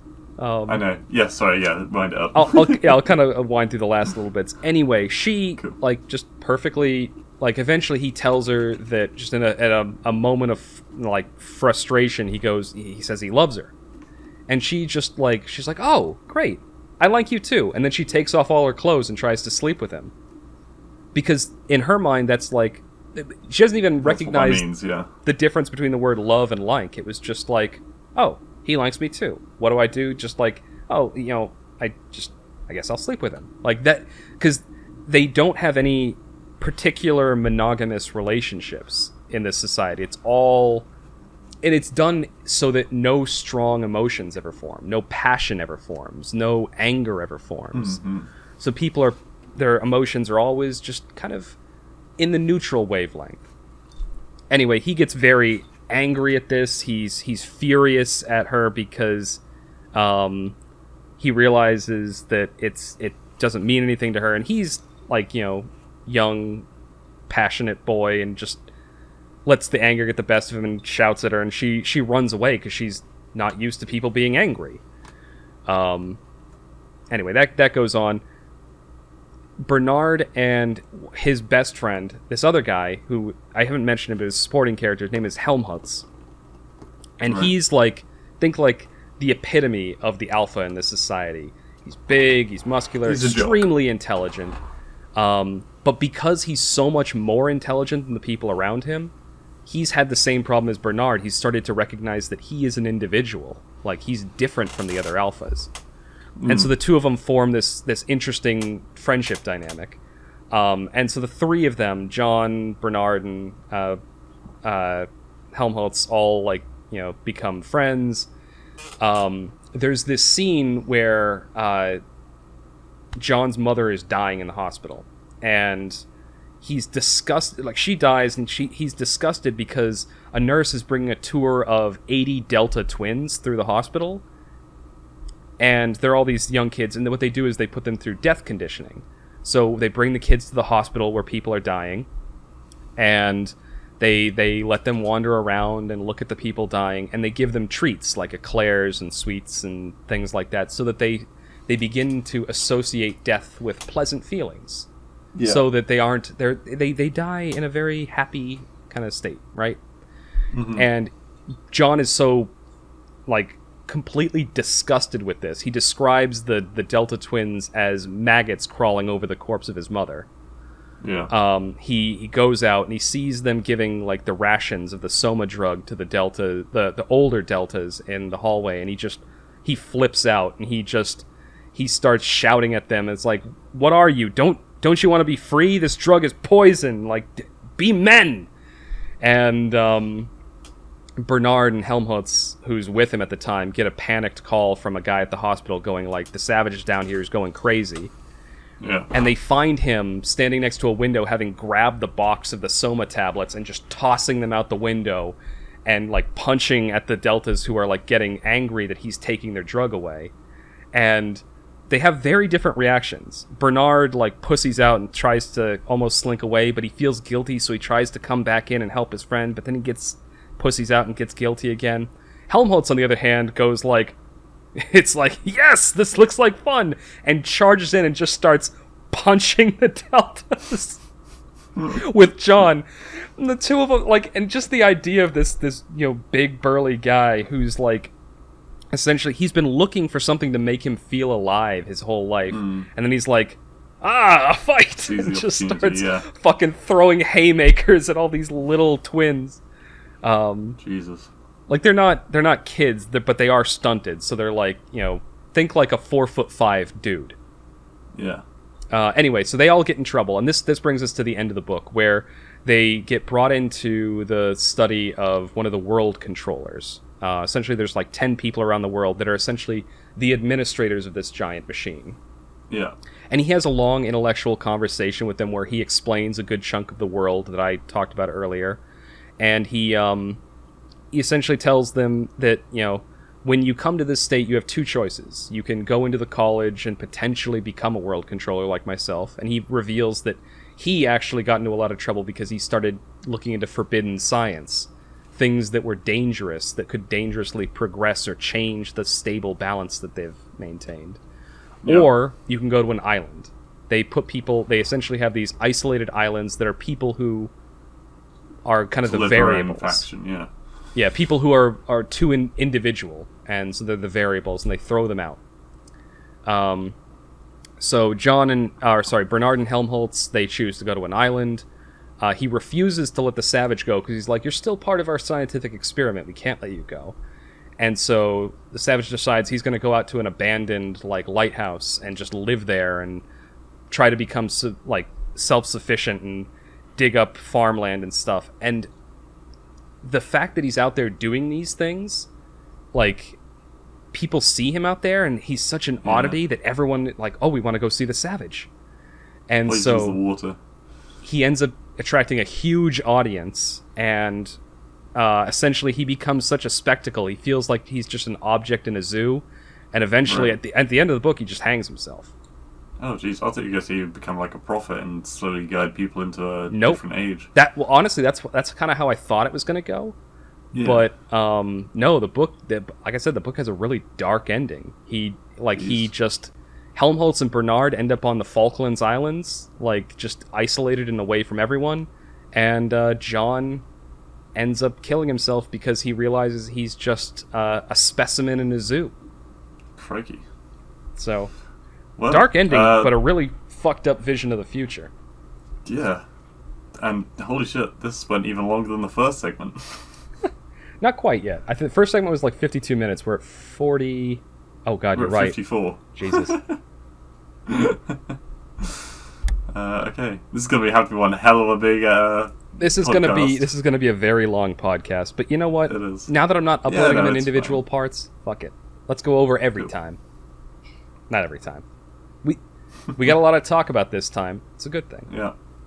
Indeed. But all right, so what did you what are your thoughts on that? You've kind of interjected a few times over the course, but now that you get the whole picture. I really want to make comparisons to the Ben Elton book. Because particularly around the love scene thing, there's a lot of very similar things happen, and I so much is similar that I'm like, surely one of these books are based off of the other. Yeah, I think it's basically if a book goes over taboo scenarios, it makes it interesting, and both of these books go over a lot of taboo scenarios just simply based on the ideology of one way of living. Yeah. Well, I'm thinking of a lot of the things that predicate the society in this book are things that are starting to show, they're starting to appear in social norms now. Like the inclination to say, instead of mother or father, to say parent, because it's a very neutral word. Yeah. Because a parent doesn't.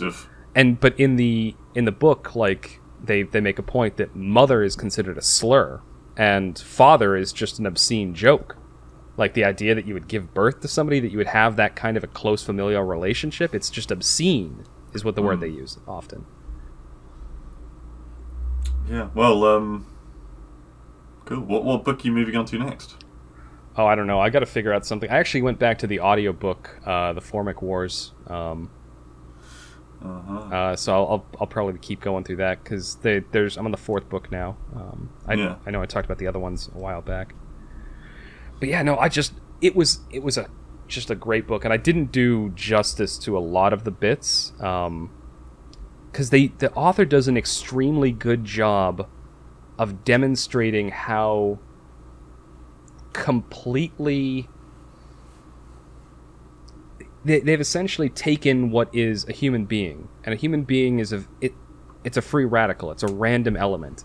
It's something that is both a product of their genes and a product of their environment. And this society, a fruity milkshake where anything could be inside, and they've made it vanilla. They've taken this human being and they've controlled its genes and they've controlled its environment, so that now you get a standardized product. And like, what am I getting? I am getting a Delta mine worker every time. What am I getting? I'm getting a beta administrator every time, and it's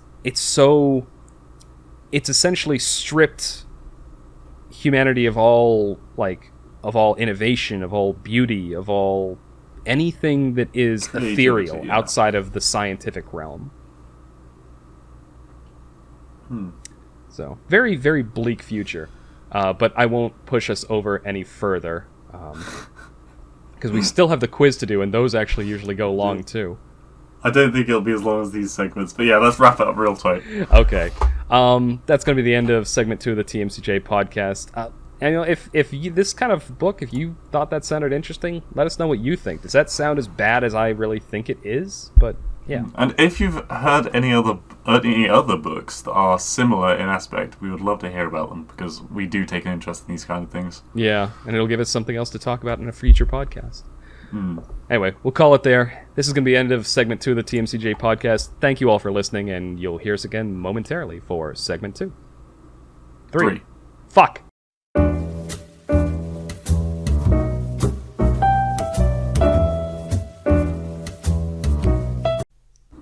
Welcome back to the TMCJ podcast, and a special treat for this quiz segment in this extremely long episode. We've got Blue and myself on stream at the same time. Took a long time in the middle to try and figure out how the fuck we were going to do this, but we've done it. We've got us both here. A lot of changing outfits because I felt insecure. He even made his bed. I mean, look how pristine it is. I did.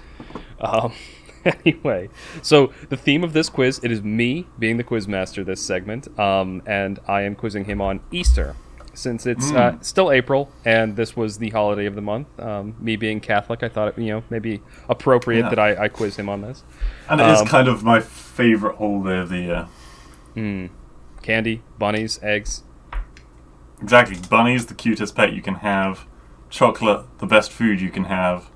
And a free holiday.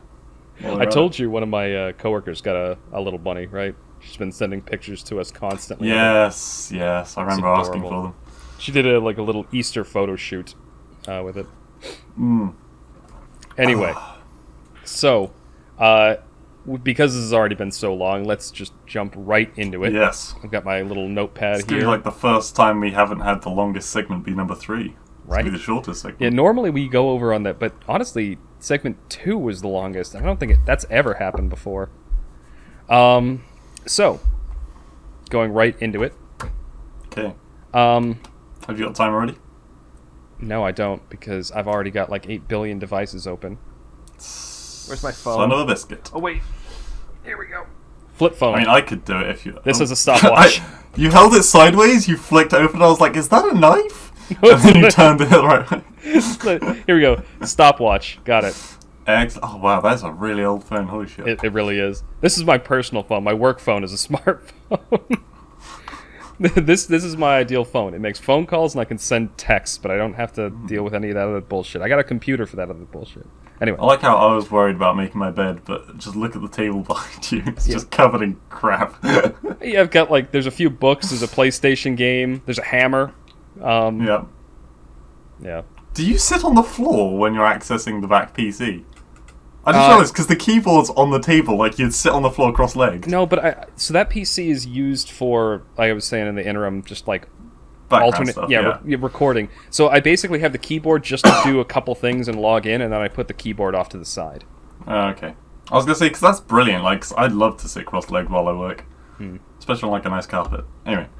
That's enough about our personal living environments. Indeedles. So I just realized I'm trying to see around the mic to see my notebook. So, the date of Easter is variable each year. Do you know why it's variable and why the date that it's at is like so? What's the reason that it changes from year to year? Minute on somebody just sent me a text message. Minute on the clock. Go. Okay. Easter is so it follows on from Good Friday, and obviously the Friday won't be the same every year. Don't give me that face. That you're making assumptions. But go on. God, I don't know enough about this. Like, so it was Hot Cross Monday, and that's Good Friday, and then it's like 2 days later because that's how long Jesus took to wake up again. And then he came out into the bars and was like, "Hey guys, next one's on me." So I'm gonna say yeah, because it has to be on the previous occasion has to be on a Friday, and it has to be 2 days later, so it would not be the same date every year. Yeah. Have I got the wrong time of year? I was like, you've basically gotten. I mean, you're right. It's always on a Sunday, but the Sunday it's on is different every year, and the reason it's different every year is because it's based on the Roman solar calendar. The Roman calendar has like a variable. It's based on the full moon from like a certain point. Believe me, I thought this was an easy answer until I started researching it to write this quiz, and I was like, "Holy shit!" There was Is it more relating to like the beginning of summer then? Beginning of spring, essentially. Beginning of spring. Sorry. Yeah. So that's why it's based on like the transition. I went down of religion route. The moon and the sun. It's religious reasons. It's supposed to be. Well, I'm not gonna go down that road because that's a later question. Oh Jesus! Great, another one I'll get wrong. But yeah, so you don't have a beverage, but if you did, oh shit, yeah. Oh fuck yeah, I don't. It's arriving tomorrow. If you did, this would be on you. This is true. I'll have to keep tally and then have a drink tomorrow. I would like to say, Kaiser said before we started that this is going to be a particularly tough quiz. Yeah, there's a lot of... It's because when I started researching, I was like, really? For a lot of these questions. Because I wrote down the questions before I knew the exact answers. I knew a lot of the answers in general, but... So here's a little bit of an easier one. Name a popular Easter tradition. There's a few, but name one. Easter egg hunt. There you go. I would have also accepted coloring Easter eggs or laying a basket with eggs in it. What's the one where you get like an orange and you stick wooden sticks in it with candy on them? I have no idea. I've never done that. It's like a church thing. Interesting. Yeah, I've never done it. I could do a quick look up while you... Maybe it's a Anglican church thing. But yeah, you got that one, so this is me.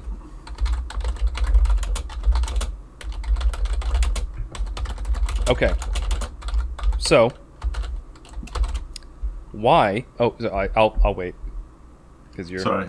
Chris Dingle is the one that I was thinking of. Chris Dingle. Yeah, I don't think that's a thing in the US. Or if it is, it's not a thing around me. Many British children stick sweets on cocktail sticks, stick them in an orange, put a candle on top, and gather together. That is Chris Dingle. Ah. Sorry. It comes from some German person, an attempt to get children to think about Jesus. Stick sweets in an orange and think about Jesus. What a tradition. Yeah, sorry, anyway. Sorry, just on the podcast, for the people who are wondering why I'm looking down and texting into my very primitive phone, my cousin just got out of surgery and it went well. Goodly. And What's he thinking about Jesus? Huh? Nothing. I did appendicitis. Anyway. Okay. So the next one. Why is it a tradition to color Easter eggs?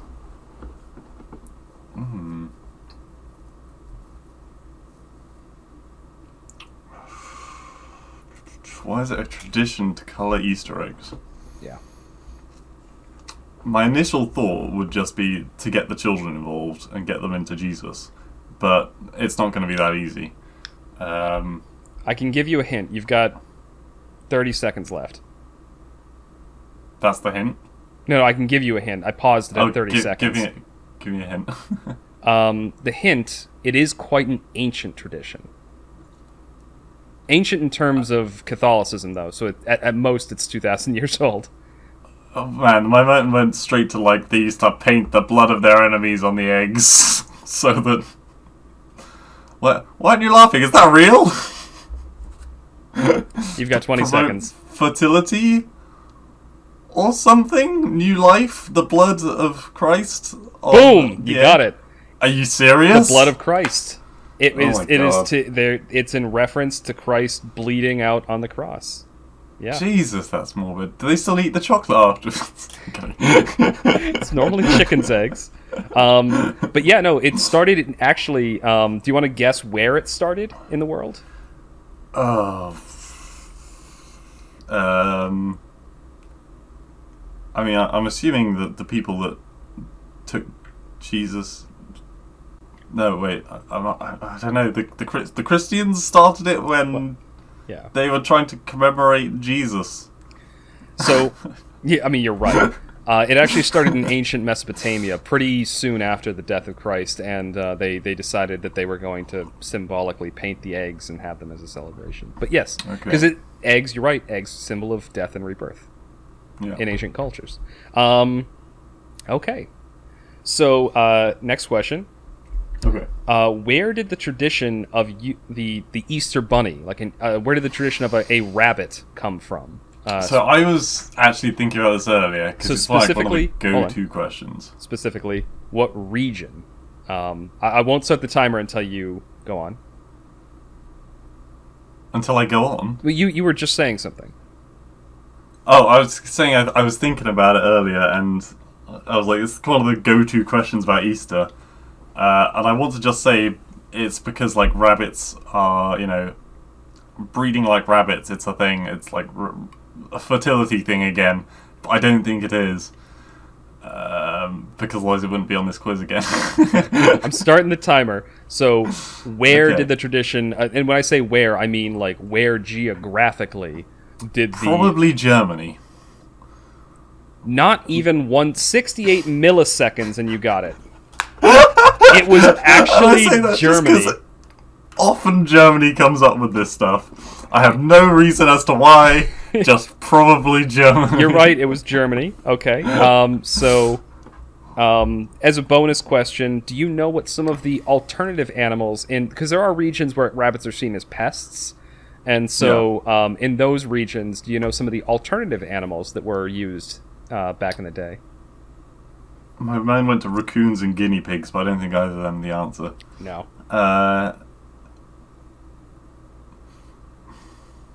This is a bonus question, by the way, so no harm, no foul if you don't get it. I would say puppies, but then, like, everyone would want the puppies, so I don't think it's that. If there was an Easter puppy, I think it would be a much more popular thing. Popular. Popular, yeah. Ooh. Goose. You're not too far off. Cranes, foxes, and storks. I'll take it. I mean, okay. I don't know why foxes, because they seem often more pets than rabbits, but pests. We talked about the date each year. You know what? This question is kind of shit in hindsight. But this may just be an easy give for you.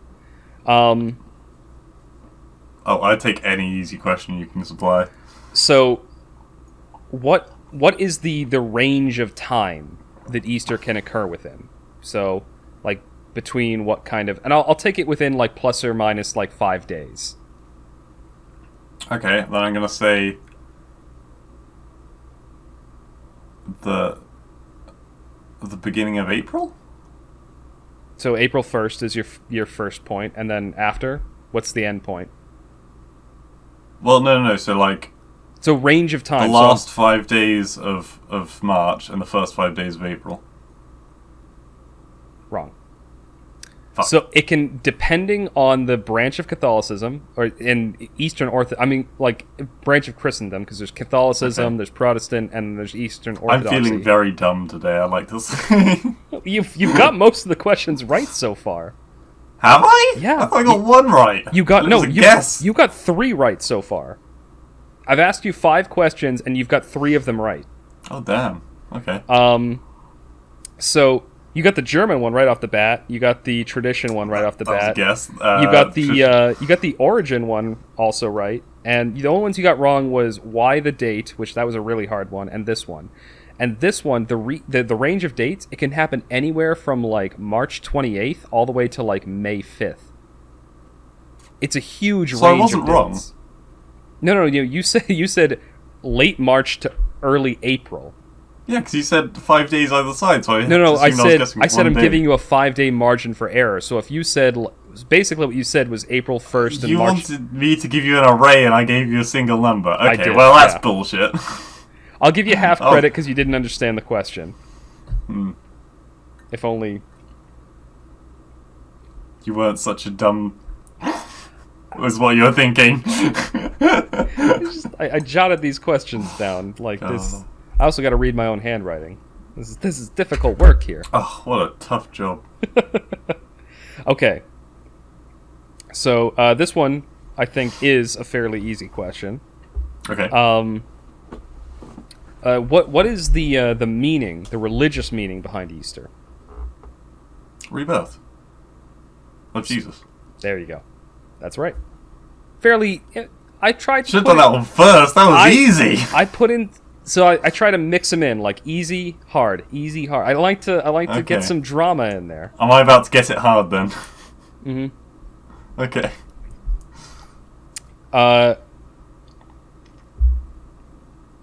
So what do the Easter baskets and eggs represent? I feel like, again, the eggs are about rebirth. Yeah. And? The baskets are a useful receptacle for rebirth. God damn it. I'm not going to go like super obvious and say it's the feminine reproduction cycle. When new like life... I just gave you the answer. It's a new life and rebirth. Essentially, it's a symbol of renewal. Rebirth. Those are the same things. No, they aren't. Oh, okay, rebirth. Okay, rebirth and new life, essentially. So, but you got it. You got it. Okay.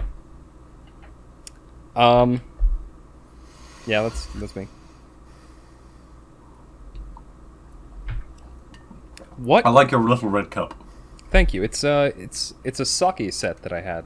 It's a sake set. Like they had like a little sake decanter and then the little cups. I like them. I got them back in high school. I've had them forever.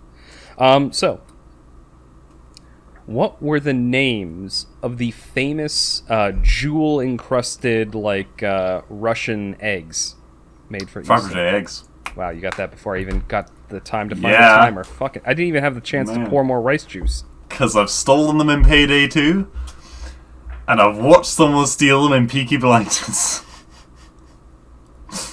I should have known that would have been easy. Alright, things are getting harder now. I hope so. I've got more questions we've ever got right before, and you said this was a hard quiz. Where did the name Easter come from?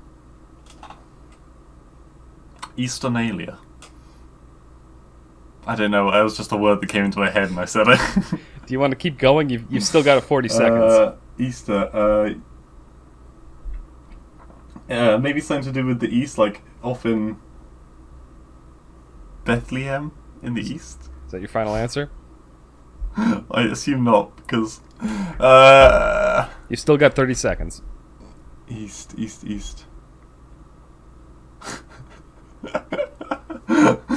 It was actually originally called Yeaster because of all the yeast from the eggs. 15 seconds. Easter. Those are all my guesses. I can't think of anything else. So I would have accepted a few different kind of half answers for this. Okay. But you didn't get any of them. It comes from the Anglo-Saxon god Oistere, And her symbols were the hare and the egg, and she was the god that foretold the coming of spring and rebirth. What god was this from? It's Anglo-Saxon tradition, so German Anglo-Saxon. transplanted to England. It's always the Germans. I should just say the Germans for every answer. The god's name was Oestre, Eostre. Okay. I'm surprised they didn't do oysters then instead of eggs. But her symbol was the hare and the egg. Mm. So, funny. That's really like, God. So what god are you? I'm the hairy egg one. This one you may have to guess on, and I was running out of ideas at this point, so I may have. I'm reading these completely out of order. But this is Okay. one. I mean, bear in mind, most of my quizzes have nothing to do with the theme. So this one is going to. This is maybe a guessing game, but a guessing game you can do based on stereotypes. How many U.S. states, to the nearest 10, recognize Easter as a national holiday, or as a state holiday? I feel like I'm getting in trouble for this. I want to say that, like, America... I thought the whole of America celebrated it because, free holiday. So it's Sunday, but what I mean is... sorry. What I mean is the weekday equivalent. So, like, you talked about how there was a Friday holiday and then there was a Sunday holiday. Mm-hmm. Specifically, the weekday holiday. How many U.S. states celebrate Good Friday as a holiday? So there's, 50 states, right? There are 50 states. So how many of them do you think celebrate it as a holiday? Specifically Good Friday, not Easter. The corresponding weekday holiday. I realize I asked that question horribly. I'm gonna say 27. 12. Most states actually do Is not. it all the ones on the eastern coast? So, no, it's the opposite. So there's a couple more religious states that actually recognize it, but the U.S. in Texas? general, like the whole freedom of religion thing in the U.S., there actually aren't that many religious holidays that the U.S. celebrates. Because the idea is that we've got a ton of religions over here, so why would... I suppose you've got history holidays, though, as well. What was that? You got, Freedom Day.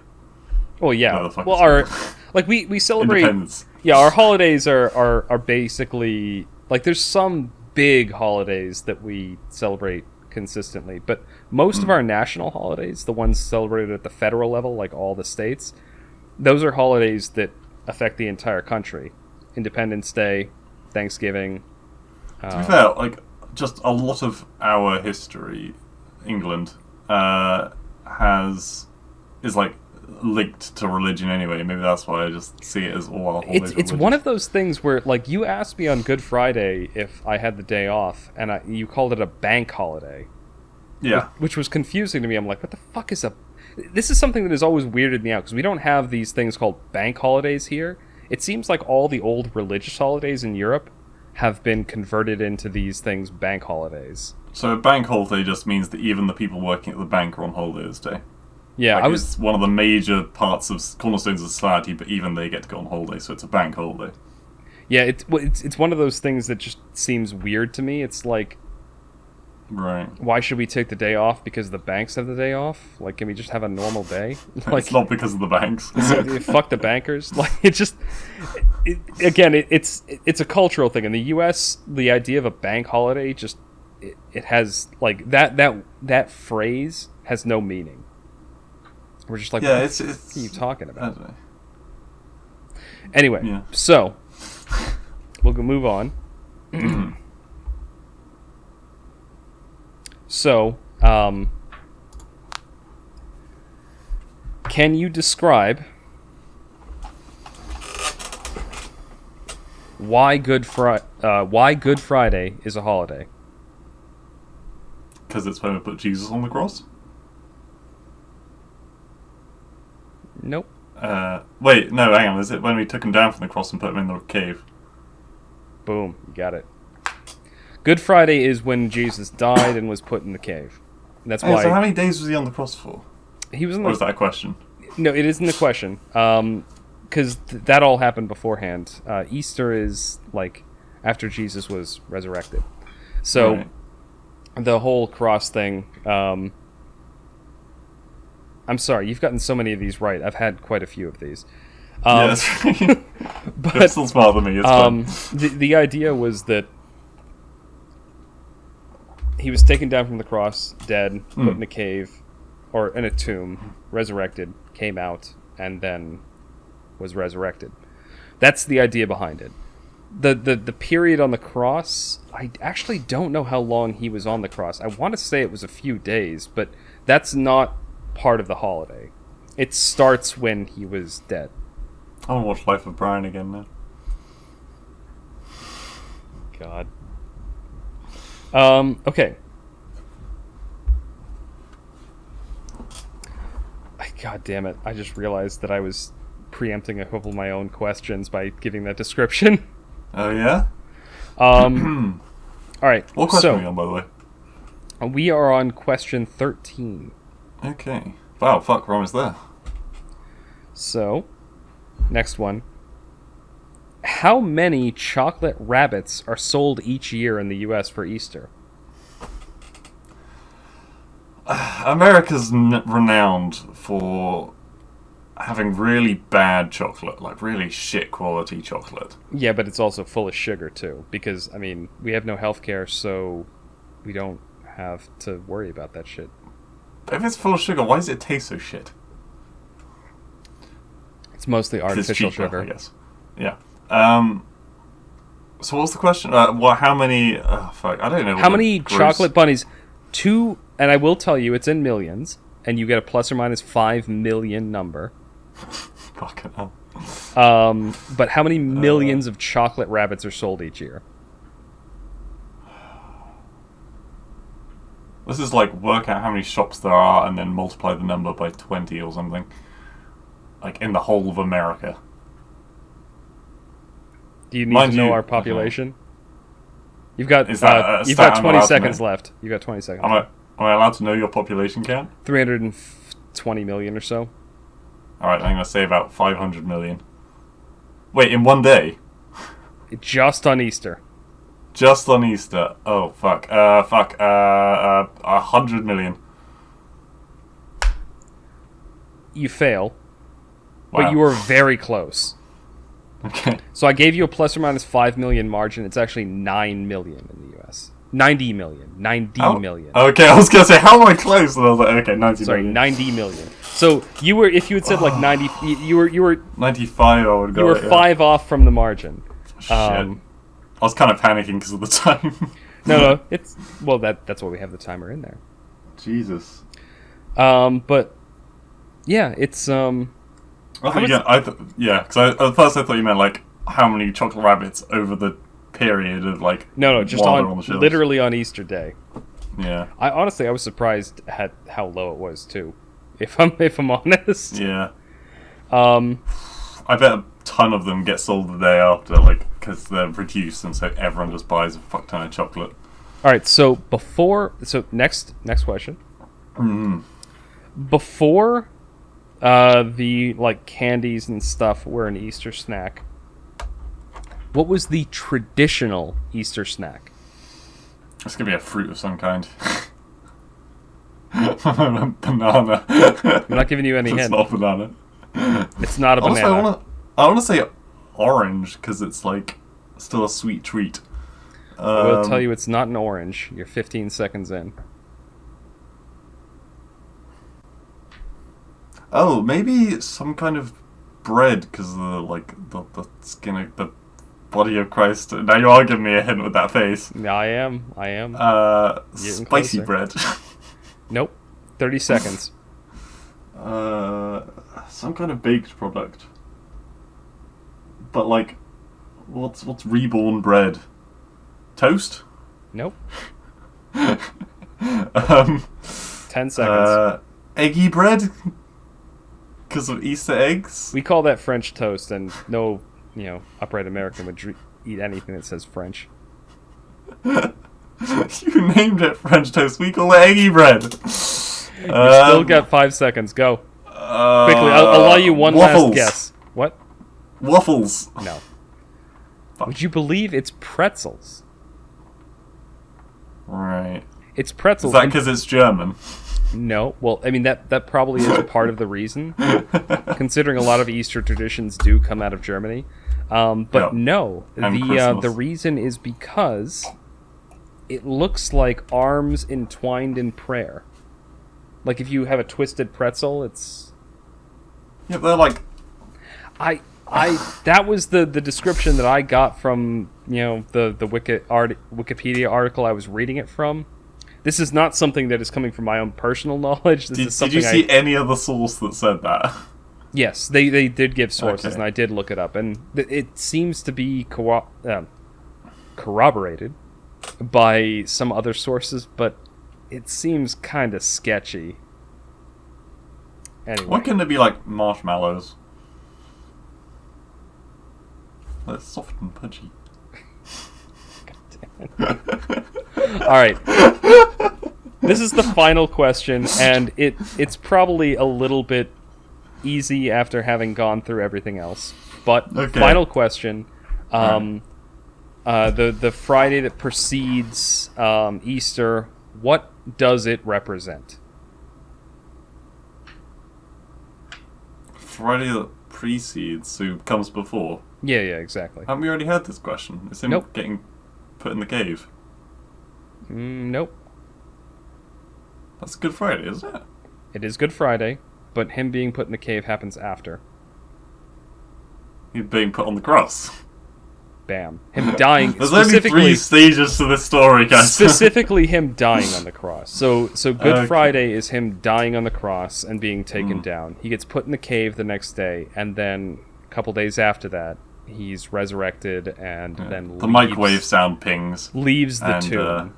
Yeah. Yeah, he walks you got out with that his sunglasses on. You honestly did a lot better on this one than I was expecting. It's a very short story. Well, I mean, some of these were cultural ones. They were like, where did the eggs come from? Where did where did this... The Germany one, I thought you were never going to get that, and you got it in like 0.6 seconds. All religion comes from Germany and like Europe. God, Anyway, they I know have how to- to celebrate. They really do. But yeah, Have you heard about how they do like wedding celebrations in Germany? I don't know. I assume they drink beer. They have like, well, yeah, throughout, but like they have the cake first, and then they have a main meal later on, and it goes all the way through the night of them feasting. It's fucking awesome. That is honestly, I want, dude, I fully intend to get married someday, and that, I'm going to do that. Yeah, Alicia went to a wedding in Germany, one of her cousins, and yeah, apparently it was really good. Like, just the way that they described it was just very...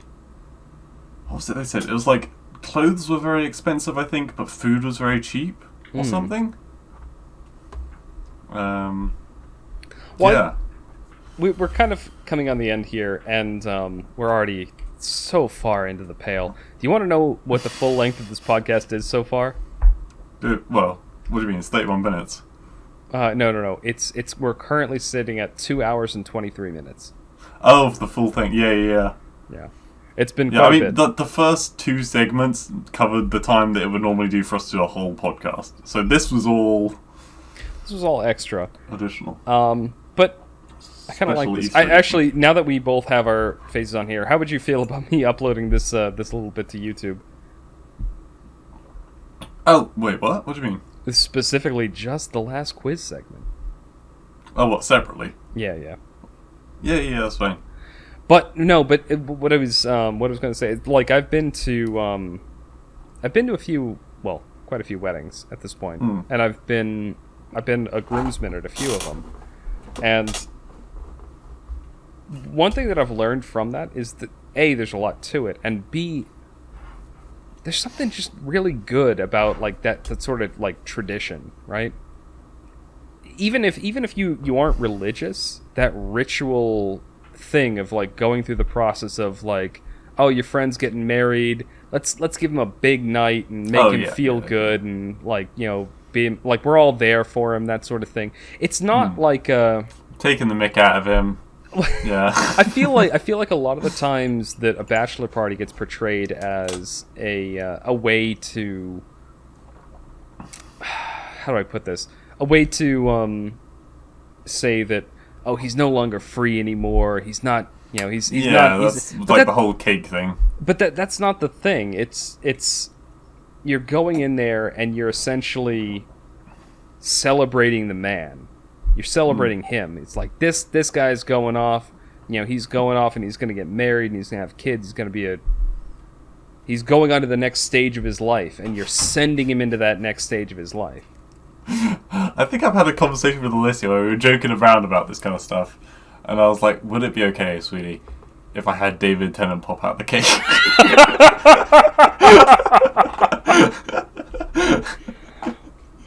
I think the response was sort of like, only if you take pictures for me. Oh my god, that's amazing. That's a real couples thing, is if, you know, both the man and wife appreciate the stripper popping out of the cake. No, I'm pretty sure that's never going to happen. That's never Alright, should we end the podcast? Yeah, let's wrap it up. So the final score, by the way, I was keeping track. You actually got most of the... I think I only got you on maybe like 4 or 5 of them. This has to be my best one ever. I mean, I feel like a lot of them... You were very nice with... Like, I just said Germany, and you're like, yeah, well, you got it. But literally, that was the answer that I had written in my notebook was Germany. It came out of Germany. There were a couple that, like, you were vague on that I gave you half credit. But still, that being said, you did better on this than I expected. Like, I threw in a few lowball questions thinking that you would have a hard time with them, but you got them, like... To be fair, there was no Alchema booze today, so maybe that was helping my cognitive thinking. For one of us. Well, yeah. Oh, man. Alright. We'll end it there. You've now seen both of us. Look. My face has been here before. You see his face now. For those on YouTube, for those on the, you know, on Spotify and other platforms, you know, look us up on YouTube. Or maybe it's a blessing. Honestly, it probably is a blessing. You can see Kaiser's lactation spot on his shirt. No, so... God damn it, I swear to fucking Christ. I'm wearing a shirt right now that has a brand, like, right over one of like, one side of my chest. And he has been going, it looks like you're lactating. God damn it. Alright, we're going to end it there. This is going to be the end of episode 38 of the TMCJ podcast. Hopefully you've had as much fun in this episode as we have. This has been a particularly long one, but I think that we've talked about a lot of things that are not only interesting, but are fun. Definitely not in the first segment, but maybe a little later. Interesting for sure. Oh, whatever. Hopefully you'll tune in again soon. We love hearing from you. But I hope you had stick around. Great Easter. Oh, that's true. And hopefully you stick around for episode 39. Yeah, I'll see you next week.